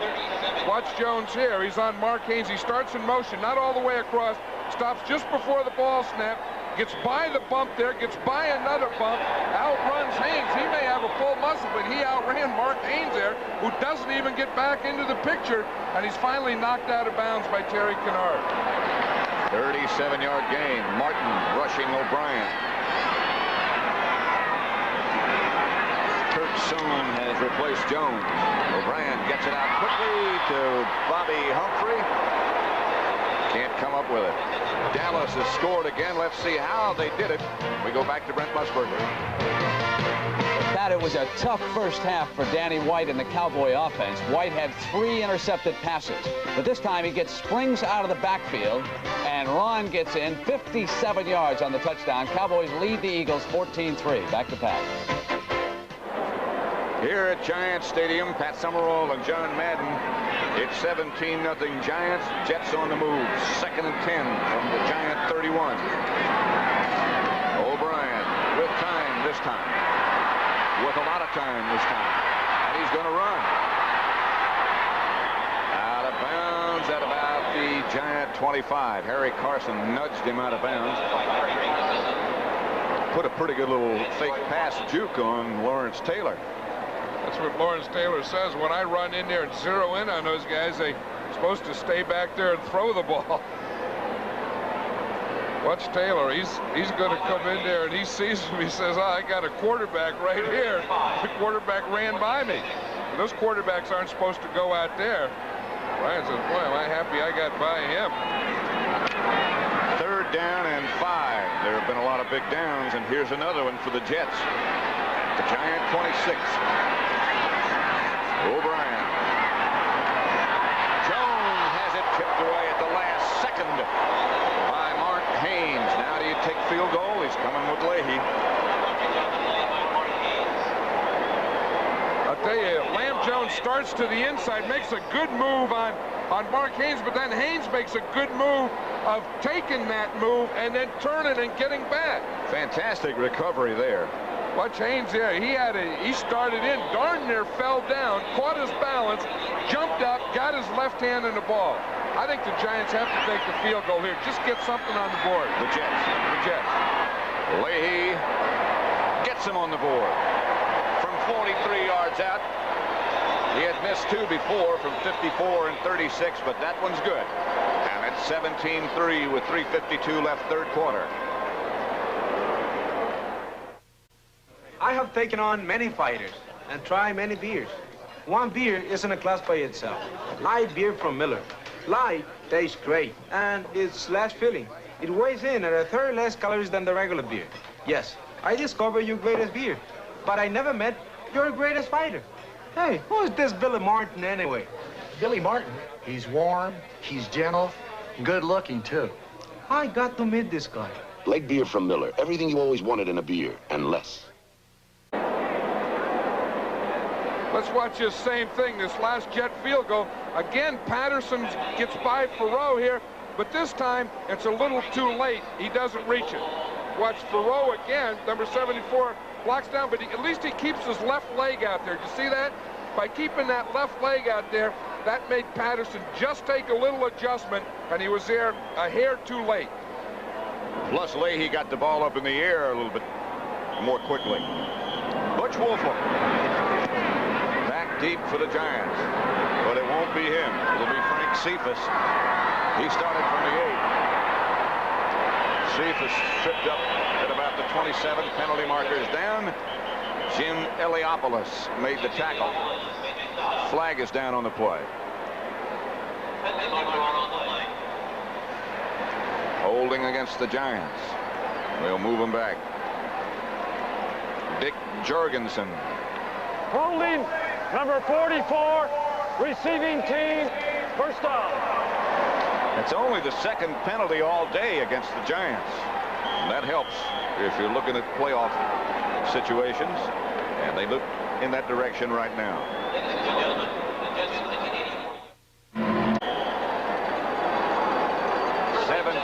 To 3, the score. Giants over the Jets. We'll bring you up to date as to what is happening to the Cardinals and the Cowboys and the Eagles in just a minute. The draw play to Carpenter. Not much time to dance. Faroux. Well, you know, again, they're doing the same thing. See, they're trying to get that draw inside of Gastineau. This time, he's going to take an inside pass rush. Now, instead of going inside him, Carpenter saw Gastineau coming inside, and he went outside. Gastineau said, where'd he go? Yeah, there. Luckily, he had some guys still hanging around the line of scrimmage and picked up Carpenter. Gastineau is pretty hard to miss. 2nd and 7. Sims back to throw. This time, he has time. Pass deflected and almost picked off by Kyle Clifton, the rookie middle linebacker. Other scores. Of course, the Cardinals in the thick of it, and so are the Cowboys. Redskins' record is 9-5. The Cowboys lead the Eagles 16-3. John Dutton just tackled Pisarcik for a safety. San Francisco 21-10 over Atlanta. Cardinals still leading, as you saw. Denver 13-7 over Kansas City, third quarter. Cleveland over Cincinnati 10-7. We come back on 3rd and 7 at Giant Stadium. Lionel Manuel split wide to the right. Bobby Johnson is wide to the left. Byron Williams also in the game as Sims comes out of a spread. For Galbraith, Tony Galbraith down the sideline, cuts back to the Jet 45. Lance Mel. By far the biggest day as a Giant for Tony Galbraith. He was man-to-man on Lance Mel. He beats Mel early. Good pass protection. The Jets only had a 3-man line here. Watch, Sims is watching Galbraith all the way. You see he has the step on Mel. Gets by him up the sideline. Mel's still chasing him. He said, hey, he was my man. I'll get him from behind right here. There, I got him. But it's too late in the first down. 9 years in the league, 6 receptions for 81 yards. That one for 37 for Tony Galbraith. Carpenter has replaced him now. Manuel in motion.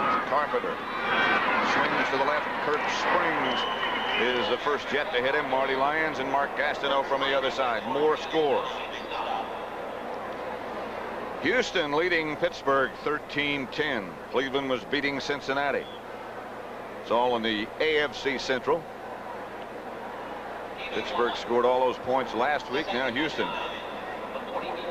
They're coming on a little bit, John. Well, you know, it's just a matter of time. That Warren Moon's going to be a quarterback in this league. And, you know, with the new coach, the new quarterback, and it's going to take them a while to build. But they're on the right road.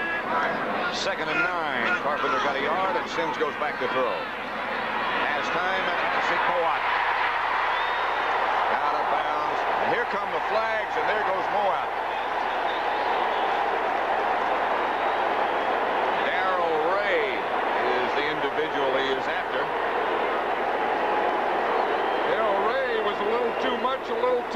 maybe the wrong guy. Watch him. He gets behind Kurt Springs, though. You see, Springs is a short guy. See him working back deep here? He gets behind Springs, and right there, Ray has him out of bounds. That was not only a late shot, that was a cheap shot. He took that left and wrapped it right around his neck. Late hit out of bounds. That was not only a late hit, man, that was a bad place to hit a guy. And they called it, and they move it closer to the Jet end zone. Excuse me, Pat. I think Darrell Ray did that more out of frustration than anything else. Think of life. You don't cover him if you don't get there before, and you don't want to do that when the guy's that far out of bounds. 1st and 10 from the Jet 11 for the Giants as Sims brings him out. Carpenter and Morris behind him. To Morris. Joe Morris to about the 9, maybe 2 yards. Stopped by Lance Mel.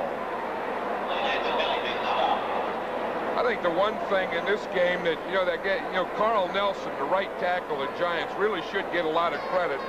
Here he is, a one-year guy going up against one of the best rushers in the league, and he's really handled his own, and he's given Phil Simms protection and time to hit guys like Mowat down deeper. They're just not little short things. They're getting the ball down the field. That ball right there, we're looking at right now. That ball down the field. 2nd and 8. Morris goes in motion. Sims comes back to throw.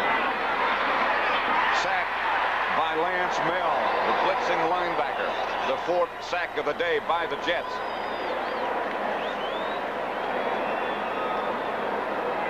That's one thing. Mel is going to come from the outside. He's coming on a Gastineau's coming from the left side, and then he steps up right there, and then Mel is right in his face, literally. Billy Ard tried to come over and pick up the blitzing Lance Mel, but just couldn't get there. 3rd and 18 from the 18. Even teams that don't blitz a lot, once the team gets inside the 20, just about every NFL team now becomes a blitzing team. Quecco and Gastineau have a little stunt going on the other side. They go that way to Tony Galbraith. Stopped finally by Darrell Ray and Ben Rudolph. I think one thing Bill Parcells has to be thinking on that 3rd down draw play with that much to go, that he had the field goal and he wanted to make sure not take a pass and have the chance of a sack. That's the end of the 3rd quarter with the score, the Giants 17, the Jets 3, and we now pause for a word from your local station. Is sponsored by Cadillac Motor Car Division and your Cadillac dealer. Best of all, it's a Cadillac. Miller Highlight. Welcome to Miller Time. And by General Motors. Extra time, extra effort, and attention to every detail. GM is committed to excellence.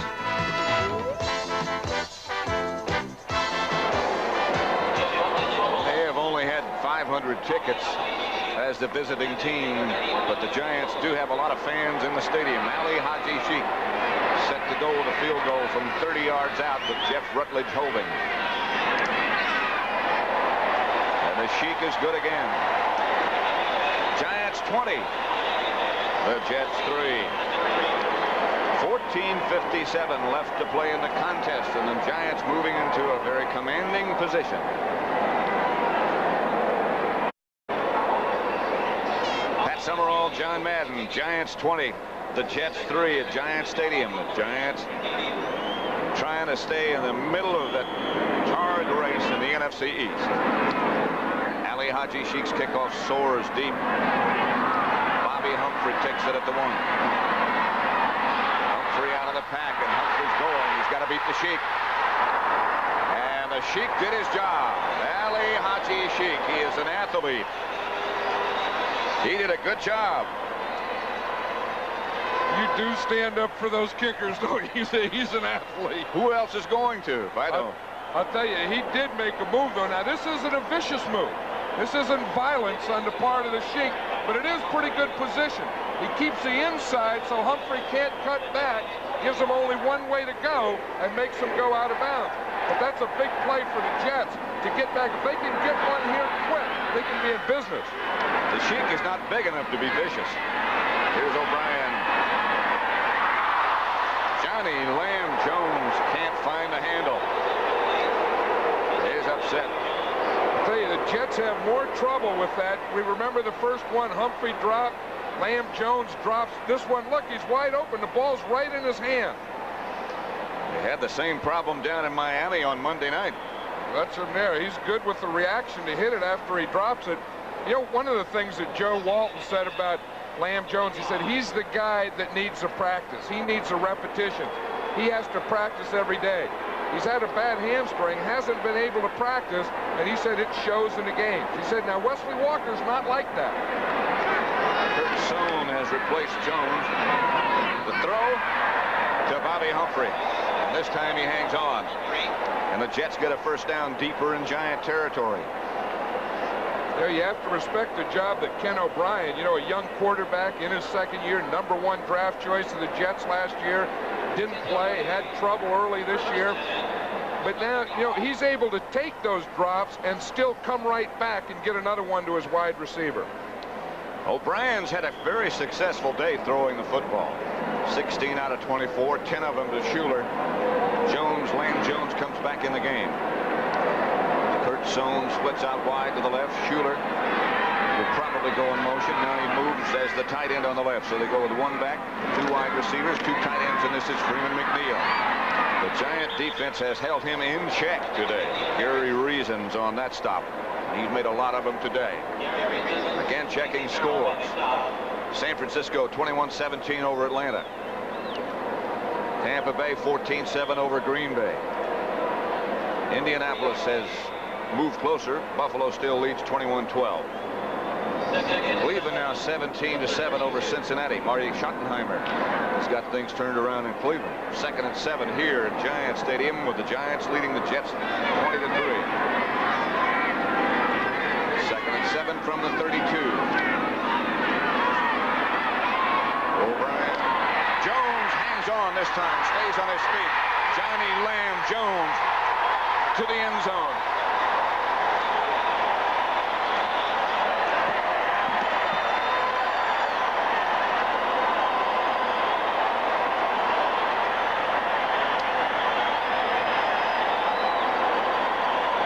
A pretty good move by O'Brien. Come right back to the guy that drops it. If you're going to keep him in the game, you have to do that.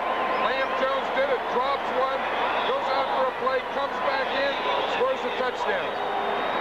Leahy will go for the extra point to try to make it 20-10. Big extra point. Low snap. Good job by Pat Ryan. Snap on the bounce and got it down. The extra point's good. It's 20-10. Here's Perry Williams in coverage to Lamb Jones. Now, it's a zone coverage. He lets him go. Now watch Terry Kennard. He's the guy that comes in and gets a hit on him. Right here, he's going to get the hit, but he just slips out of the hit, and he gets to the outside and then into the end zone. Kennard got a good hit on there. He just didn't wrap his arms. So things become more interesting all of a sudden. The Giant lead is cut to 10 with 13:43 left. Leahy set to kick off 45 yards, 4 plays, 1 minute and 14 seconds. The touchdown to Lamb Jones 32 yards away. Set up by that 52-yard kickoff return by Bobby Humphrey. Frank Cephas at the goal line. Cephas almost had the ball ripped away, held on and got out a good return out to the 30-yard line. The touchdown again. You know, you watch that touchdown, you think Perry Williams is on Lamb Jones. He wasn't. It was a zone defense. Watch it here. Now here's Perry Williams. He's going to come up and hit Lamb Jones here. Then he takes this zone. Now Lamb Jones comes into the middle, catches a ball. Kennard hits him here. Good contact, and he just breaks away from it. Now watch it. Here's Lamb Jones down here in the bottom of the screen. He's coming off. You see Williams gets a bump, force him in. Now right here, now stop it here. There's the zone there. You see him catch the ball. Boom, he gets the hit, and he just runs right in. Good pass against the zone. And we come back to the Giants on offense. Joe Morris breaks it to the outside. Morris to the 46. Darrell Ray took him out of bounds. At the 48, make it. That is just Joe Morris, the runner. Well, he is. It's a play that's designed to go inside. You see Morris start inside. He made that cut with his left foot, saw that there's nothing outside, sees Mowat out there getting a little block for him, so he gets outside and gets the first down. Now watch what happens. See, Gastineau takes an inside move. He and Klecko both get caught up, both get knocked down. That's why Morris jumped it out to the outside. That's what he saw. Morris, 12 carries, 61 yards. That one was 18. Here's Morris again. Into the jet, into the field before Ron Farreau tripped him up, a pickup of 3. Last 4 times they've had the ball, the Giants have scored. There's that story. Yeah, the other thing is they've had, you know, pretty good drives on that. Look, a 14-play drive, an 11-play drive. Now they're starting out on another one here.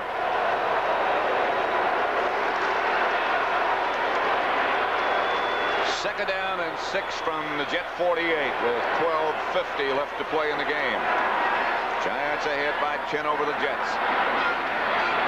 Sims to Morris. Breaks a tackle. Farreau finally took him down. Rusty Gilboa, the linebacker, came over to help out. Yeah, I was talking earlier about the job that Nelson is doing on Gastineau, but those 2 guards, Chris Godfrey and Billy Ard, along with the center, Kevin Belcher, are doing a good job because they're cutting inside of Gastineau, but they're getting a good 3-man push from the center and 2 guards in the middle. Giant first down at the Jet 42. Clock running with 12:25 left to play. The Giants have 25 first downs. The Jets have 11.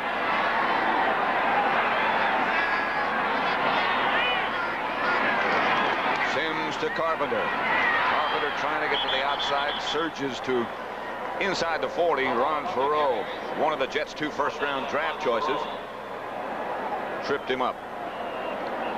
Of course, they started out there with Klecko playing that right defensive end, moved him into left tackle, so Farreau's playing right end now. Gilboa is now in the game as the outside linebacker on the Jet left side of their defense.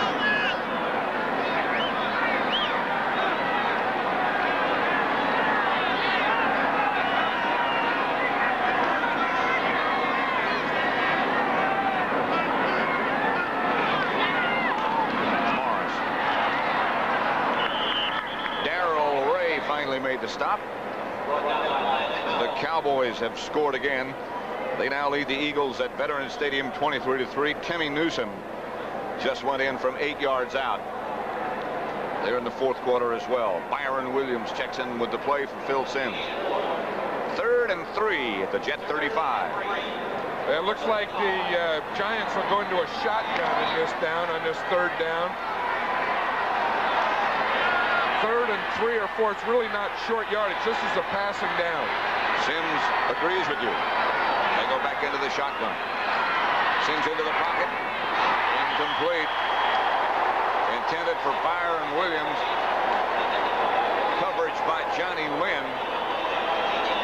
And the crowd, of course, thought it should have been interference. And speaking of interference, they might have some going right there. Marty Lyons in a beef. They just kept playing after that. You know, the pass was thrown, and those guys kept blocking and pushing and shoving and stuff to each other. Linemen do that stuff to each other. Dave Jennings. Deep is Cedric Minter, number 25. Dave Jennings doesn't want Cedric Minter to touch this ball. He looks like he's angling to the left. He's going to try and kick it out of bounds over there. Minter's moved over in that direction. That's where Jennings aims, and now he goes in that direction. Lines it and gets it out of bounds. Good job, Dave. At about the 4.5-yard line, so the Jets will have a long way to go. It's only a 30-yard punt, but that matters little. It's a very effective punt. Dave gets the handshake. Giants lead by 10. Action going on right now at Giants Stadium as the Jets come out from their own 5-yard line. Giants ahead 20-10. O'Brien. Bobby Humphrey Juggled but hung. Harry Williams on the stop. A little room for the Jets. Watch Humphrey here. He's just going to run up and then run a little hook pattern. You see a stop pattern.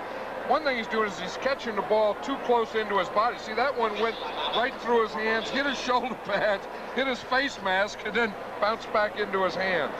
That's going through a lot of stuff to only pick up 9 yards. Up until this series, the Giants had had the ball 30 minutes, 44 seconds. The Jets only 18:35. Well, first down. Other scores. NFC East race continues to be very tight. St. Louis 27-10 over New England. Eason to Dawson got the Patriot touchdown. San Francisco 28-17 over Atlanta. Denver 13-7 over Kansas City. First and 10 Jets. Minter was the Jet runner. Good time. Pass is complete to Glenn Dennison. Gary Reason's on the stop as Joe Walton looks on. O'Brien really wasn't trying to go to Dennison on that play. He was trying to get the ball deeper, but the Giants had good deep coverage. They were in a zone, and they played it a little like they did St. Louis. They played a conservative or deep zone, let them have that short underneath stuff, and that's what they took to Dennison, but that's not bad for 8 yards. Second down and 2 then from the 22. Soon is split out wide to the right, just activated. Humphrey is to the left. Schuler goes in motion.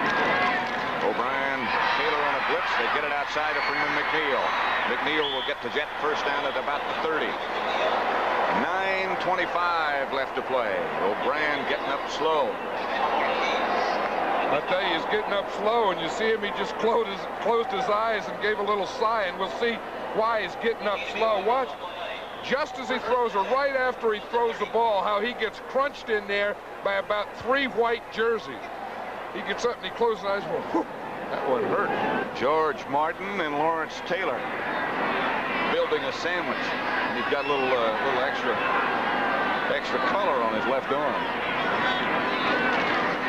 Pitches back to McNeil. McNeil around the corner. Reason knocked him out of bounds. Number 55. That'll stop it with 8:46 left to play. One thing, the Giants have done a good job of containing Freeman McNeil. McNeil's the type of running back that you're not going to shut out. He's going to get his yardage, but they've done a pretty good job of keeping him under control. 13 carries, 38 yards. That is a very good job, as a matter of fact. He's over 1,000 on the year. Especially against the guy who's the leading rusher in the AFC. Second and 6, he got 4. Schuler goes in motion. And O'Brien goes back to throw. Look out. Burt and Casey Merrill got there just about the same time. The 3rd sack of O'Brien. Jim Baldwin into the end zone, but they'll bring it back. Watch Jim Burt in there against Joe Field. That's the old nose tackle in the center. You see, he starts, he gave him a good move, the old arm over, and now he sees O'Brien, and he said, whoop, Casey Merrill got him low. O'Brien was just reacting to Merrill's hit, and then Jim Burt came right over the top of him. O'Brien's proved a couple of things today. If there was ever any doubt, number 1, that he can throw the ball. Number 2, he's tough. And number 3, you can see why quarterbacks get paid a lot of money. The last 2 times he's been hit, he has really been hit. It's not all glamour back there, is it? Some bruises and some blood that go with it. O'Brien back to throw. Goes deep, has Schuler, and has a Jet first down. Good catch by Mickey Schuler. And I'll tell you, O'Brien hung in there because he was hit again by George Martin. Watch Schuler here. He's coming off the line against the, again, it's against the zone. He's working against the linebacker. Just between the 2 linebackers, he goes up, catches, holds on to that thing. But watch the shot again O'Brien takes right there. Oh, that's Jim Burt again. Martin was a low guy, and Burt said, geez, there's a little left up on top. Let me get a hunk of that. O'Brien might be sore for a couple of days after this. Again, Lamb Jones, and Jones moves into Giant territory to their 35 before Terry Kennard gets him down. This one is not over yet. 20 yards. First down, Jets. 7 minutes, 19 seconds left to play. Clock running. First down, Jets, the Giant 35. I think we're going to see Gary Reasons fall down. Watch number 55. You see right there as he goes to react to him. So Lamb Jones is able to pick up about 10 more yards. Again, just working the middle of those zones against the Giants. Jets out in a hurry. Kurt Sohn is wide to the right. Barber and McNeil, and they give to McNeil, who cuts inside to about the 32, a pickup of about 3. Harry Carson on the stop. You know, one thing, that Freeman McNeil, you know, when you have bad ribs, you have to be a tough guy to line up there every Sunday. And McNeil was saying the other day, as you said, they call him McRibs now. And he said, you know, ribs really don't hurt except when you breathe. Which is reasonably essential. Well, it's a tough alternative. You know, I'd rather have the pain and breathe. O'Brien gets it outside to Marion Barber. Barber nudges his way down to about the Giant 26. Mark Haynes knocked him out of bounds. But for that fumble earlier by Barber, but for that blocked field goal, we could have a tie. Or but by that drop of Humphrey earlier. You know, one thing, Ken O'Brien, I think, has been so impressive, not only in this game, but last week against Miami, his 3 starts. I really don't think there's any doubt as to who not only the quarterback is this year for the Jets, but the future quarterback of the Jets. I think it's going to be this guy right here. He's going to be there for a long time. The book on him today is pretty good. 21 out of 31 for 300 yards. He got the first down. I don't think that's what they had in mind. I think it was a busted play, but he got the first. Lawrence Taylor stopped him. Lamar Leachman, Bill Parcells. I think things have tightened up a little on that sideline, haven't they? Yes, sir. Some of the emotion is still there. Some of the tenseness is still there. The smiles are gone, and it is a first down for the Jets. Joe Walton looking on from the other side. The Jets, the home team at Giant Stadium against the Giants. In New Jersey, who would have thought?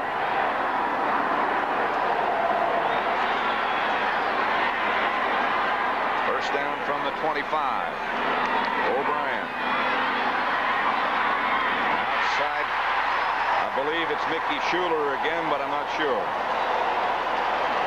No. Glenn Dennison, the other tight end, one of the other 2 tight ends. I'll tell you something about O'Brien, though. You talk about a guy getting up off the canvas. He started way down here in this right side and the other end of the field, getting whapped around, bouncing back up, and he's driven his team all the way down to the 11-yard line. And they have another first down at the 11. I like this kid. Plus, he's from California. Cal Davis, up by Sacramento. State capital up in that area. 314 yards for him. He throws high, intended for Dennison, who can't come down with it. Byron Hunt back on the coverage, but O'Brien took another pounding. One thing about O'Brien, if he doesn't complete it, he's still going to get that same hit. Watch it. There was Harry Carson right there just as he throws it. He spent more time in that position than he has any other position all day, but he's still done a great job. He had a lot of completions, but a lot of them he hasn't seen the finish. He's been getting up, looking out his ear hole a lot today. 314 yards is the first 300-yard day by a Jet quarterback this year. There's the flag. There's the pass to McNeil at about the 1-yard line. Harry Williams, the defender. That's going to be very close to a first down for the Jets. I think there's a penalty against the Jets. It is against the Jets. It was illegal motion. Someone in a line must have moved. It looked like to me the Giants were offside. But I'm sure that there was someone in the middle of the Jet line that moved. Illegal motion, number 68, offense, still second down. That was the left tackle, Reggie McElroy. And he moved, you know, thinking of that getting a little early start on that block. McElroy's a guy that takes every snap in practice. On the Jets team, there's no such thing as the second string left tackle. He had some problems early. He had 4 holding penalties in the game. And since that time, he's been taking every snap in practice. He's the reason they got rid of Chris Ward. Second down, back at the 15, and O'Brien goes to throw. The Giants put the pressure on him. Pass is picked off by Haynes at the goal line. The Giants come up with it. Intended for Lamb Jones, but Mark Haynes cut in front with a great interception. That brought some smiles back on that side. Not to this side, though. I'll tell you, Haynes looked like he had pretty good position. Then he was fighting for position. It looked like there could have been a little bump there. Watch it. It's up in the top of the screen. Haynes is a corner. He's covered. He's protecting the end zone. Now the break is made. He jumped in there. It looked like he threw his left arm in there a little to hold off and then made the interception. That was pretty good coverage. Excellent. 4:47 left to play. It's the Giants 20, the Jets 10.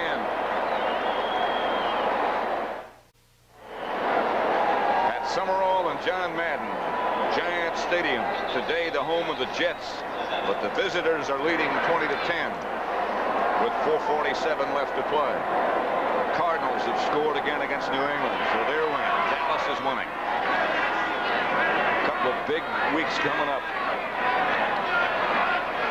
Sims tomorrow, tracked down right at the line of scrimmage by Ron Farrow.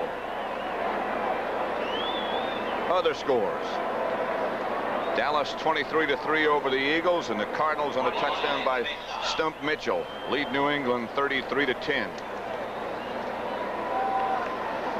And of course, Washington is sitting home just watching these games because they already won their game on Thursday night. But that was something in the pregame. John Riggins is in the hospital with a bad back. You know that he's had that all year, but not sure yet whether he's going to be able to go next week against the Cowboys. And of course, the Giants go to St. Louis next week. Finish here on the final Saturday against New Orleans. Here's Morris with Carpenter in front.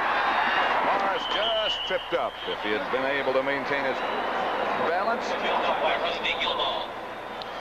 Tomorrow, when it's all over, it probably will look like this in the NFC East. The Giants 9-5, Washington 9-5, and Dallas 9-5, with the Cardinals 8-6. And of course, the first tiebreaker is head-to-head competition. Giants have the advantage. Within the division, again, the Giants have the advantage. That's the second tie-breaking category. And all they have to do is if they, well, all they have, that's easy to say for me, but if they win their last 2, they win the division. They don't have to worry about what anyone else does. Of course, the last 2 are St. Louis and New Orleans. They go to St. Louis and they play New Orleans here. Sims fakes to Morris, and Phil Sims has got some room to operate. Sims hops out of bounds at about the 36-yard line, stops the clock, but more importantly, gets the first down on a 22-yard ramble. I'll tell you, he got the whole flow of everything. He got the whole flow of everything going to the defensive right side, and then he comes out here to this left side. Watch him. He fakes in here.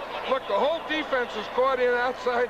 When he turns, he sees an open field all the way. Now they catch up with him. He says, "There's no way, Jose."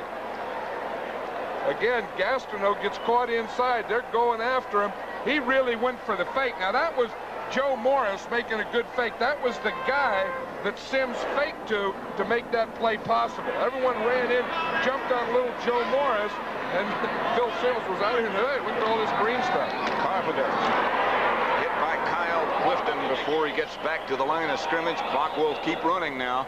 And don't forget, next Sunday on CBS, the Giants against the Cardinals in St. Louis. That's the first game, 12:30 Eastern time. Of course, the NFL Today comes on. The second half of the doubleheader will take you to Texas Stadium, where the Cowboys and Redskins. Timeout has been taken by the Jets. 20-10 Giants. 20-10, the Giants trying to keep their share of first place in the NFC East, along with the Cowboys who are winning and the Redskins who won. The Cardinals still stay close. 2:55 left to play. Carpenter over the left side. Flags are down. Clock will stop. Lance Mel on the tackle. And that's in the area of offensive holding. Offensive holding against the Giants. We got him. Doing more and more of that, you know, seeing that offensive holding in the running plays. You know, there's a guy who's done a heck of a job, Bill Parcells. Last year, this team was only 3-12-1, had to change the whole team. Told Phil Simms he's the starting quarterback. Holding. Brought in number 61, offense, decline. They're done. Brought in some new, young, fast receivers, changed his offensive line, and made this team a real contender. And I think that their football, I'm talking about the Giants, their football is in their future. If they win today, of course, this is not a Giant home game, but that's the record at Giant Stadium. If they win today, this year they'll be 7-1. Last year they were 1-7. Third down. Jets decline that penalty. 2:51 left to play, and Simms gives on a draw play to Butch Wolford. Kyle Clifton, number 59 for the Jets. They are rookie middle linebacker, and Ron Farrell, another rookie. That's the first carry for Butch Wolford. And it's a timeout, Jets. They only have one left now, which they'll get a timeout at the 2-minute warning. 20-10. Giants looking to the playoffs. At Giant Stadium, the Giants with the ball. They'll punt. Dave Jennings back deep, and Cedric Minter is back deep for the Jets. 2:42 left to play. The Jets are going to try and block this. Jennings gets a hanger. Minter for the fair catch. At about the 26. Don't forget tonight on CBS, a 37-yard punt by Jennings. 60 minutes. Kenny and Dolly, a Christmas to remember.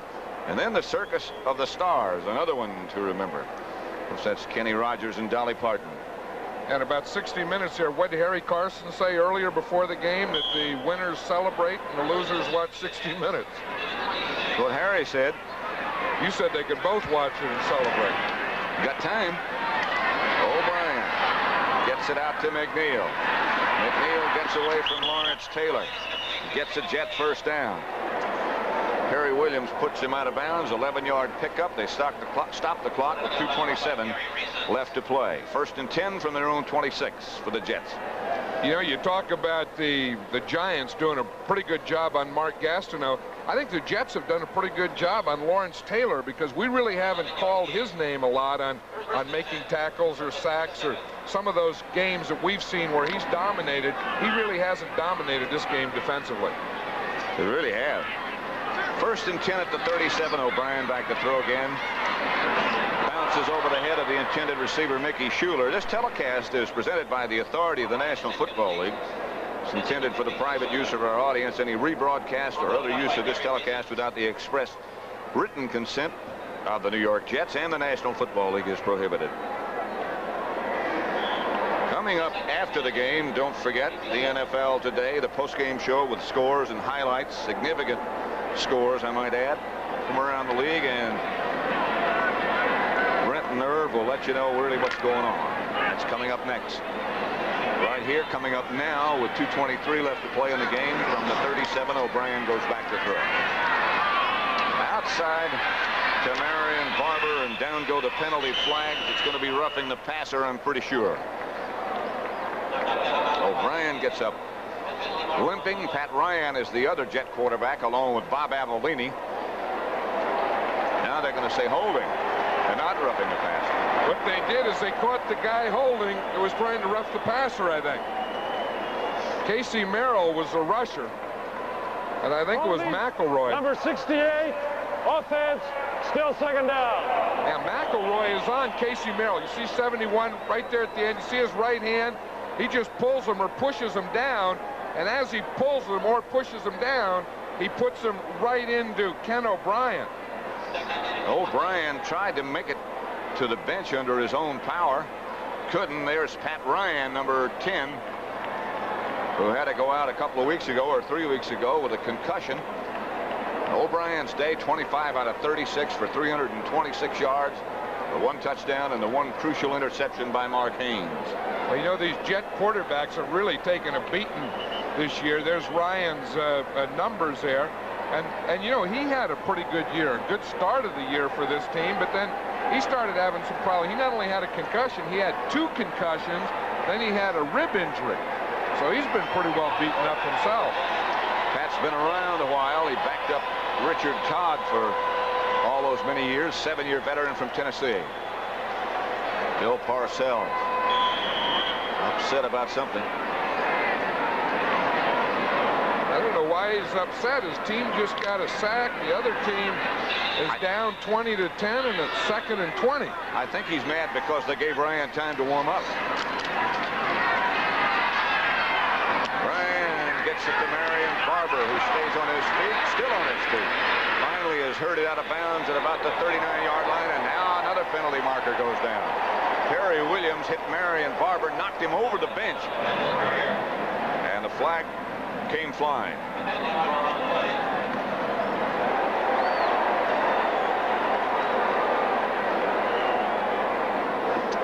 I'll tell you, he not only hit him out of bounds. Late hit out of bounds, number 23. Watch how far he hits him out of bounds. First down. He got hit once right on the sideline. Then the second one was after he was outside the white border. He went right by the cameras into the wall. Hey, what? Marion Barber looked like Carl Lewis in midair, didn't he? He had to get over that bench and get to the wall. Brian. O'Brien. It's not Brian. Lamb Jones, the intended receiver, got his feet tangled up with 2 giant defenders, Haynes and Kennard. Pete Shaw also on the scene. 2-minute warning. 2nd and 10 from the 46 when we come back with the Giants up by 10. We've had a sock wilt from one of the Jet linemen, Sweeney. Guess whose legs those are? You'd never guess they're an offensive line. They're the left guard. Pass is complete to Schuler, headed for out of bounds, trying to get there. Heading down the sideline out of bounds at the Giant 20, but a flag is down on the other side of the field. Way on the other side of the field in front of the Jet bench. Illegal motion against the Jets. They'll bring it back. Joe Walton has nothing going right. They've lost 5 in a row. It looks like this will make it 6. Illegal motion, number 80, offense, still 2nd down. 26-yard gain wiped out. I think that was Lamb Jones. It was Lamb Jones. It looked like he was in the formation, and he was just trying to adjust his alignment, and I think they caught him just stepping back in a little movement before the ball was snapped. Now, the wide receiver can move, but after he moves, he has to stay set a second. Look at Sweeney, that left guard in there with no socks. That's a good Irish guy. 2nd and 15 from the 49 to Freeman McNeil. Looking to get out of bounds and does. Well, you know, we saw some shots today of Joe Walton going like this. Baloney. You know, they gained 26 yards and they have a penalty against them. It's kind of been that type of year for the Jets. You know, they don't play bad offense. They don't play bad defense, but it's, you know, a block kick here and there, a drop pass, a penalty. It's those type of things that have really been killing them, not so much the opponent. Plus, I think you have to add another factor, and that would be injury. Drop by McNeil. They'll bring up a 4th down and 2 from the 38. Next Saturday, the NFL Today, football, the NFL particularly, the state of the game. You'll hear from some of the principals involved, including the NFL Commissioner, Pete Rozelle, and more. That's next Saturday beginning at 3:30 Eastern on the NFL Today. Then, the Minnesota Vikings against the San Francisco 49ers. O'Brien gets his first down to Marion Barber. Clock continues to run. Minute 25 now just about left to play. The Jets down to 1 timeout. And now they've taken that. No more timeouts remaining, trailing by 10. It's not hopeless, but it's highly unlikely.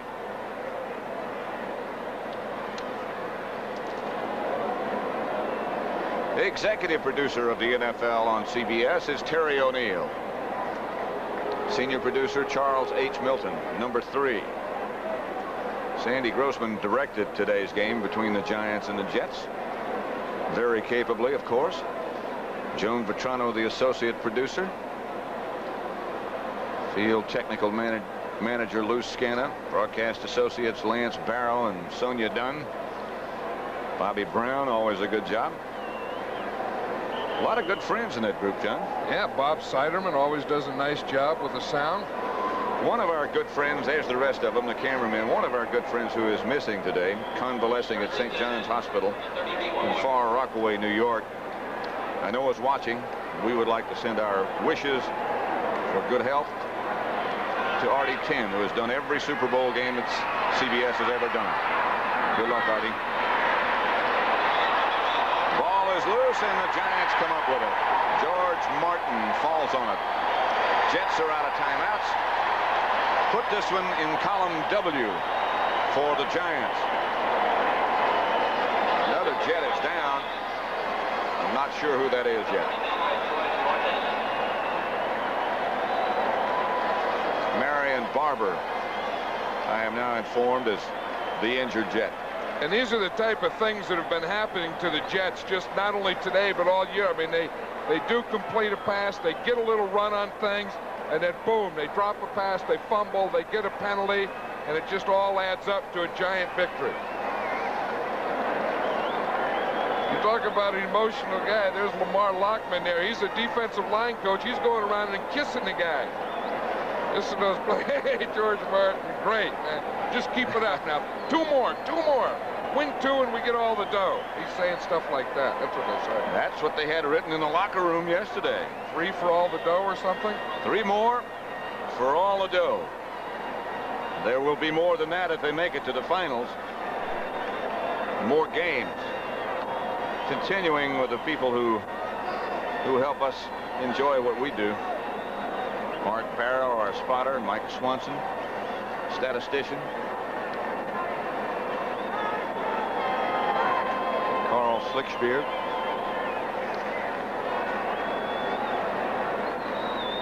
(23-10) Dallas over Philadelphia in the 4th quarter. Of course, you'll get details on all this in the NFL Today, the postgame show.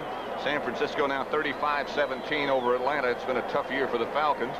Green Bay has taken the lead away from Tampa Bay, 20-14. St. Louis 33, New England 10. New England will have now a tough time making the playoffs. Buffalo 21-15 over Indianapolis. 13-13 Denver and Kansas City. Seahawks watching that one very closely, I'm sure. Cincinnati beat Cleveland 20-17 to keep their playoff hopes alive. Pittsburgh and Houston tied at 20-20.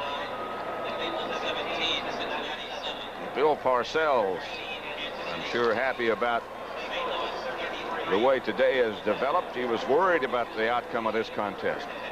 Still, Marion Barber is down. Hate to see any kind of injury. With knees, it's just one of those you say, hey, he got a knee. That's all you need to say about it. Marion Barber is one of the tough guys on this Jet team. You know, not only is he a starting fullback, but he's also their best special teams player. Injuries, look how it's been. Augustiniak missed 13 games. Jackson, Frable out for the year. Harper, Lamb Jones, Minter, Kurtzone, Hamilton. Look at this. Boy, it's pretty hard to stay in contention when those kind of things happen to you, isn't it? 3 pages took us. And then there's one name that isn't even on there, and that's Wesley Walker. Right. And of course, he hasn't played at all. The Giants, that ought to do it. So the bragging rights for the Big Apple go to Bill Parcells and the Giants. And it's a long way back to where the Jets practice out on Long Island. And it's going to be longer tonight. Here comes Joe over to say hello to Bill. The Giant record will improve to 9-5. And they'll stay tied in first place with the Redskins and the Cowboys. But they've got the edge going for them. The Giants over the Jets. 20-10. Coming up next, the NFL Today, the postgame show with scores and highlights.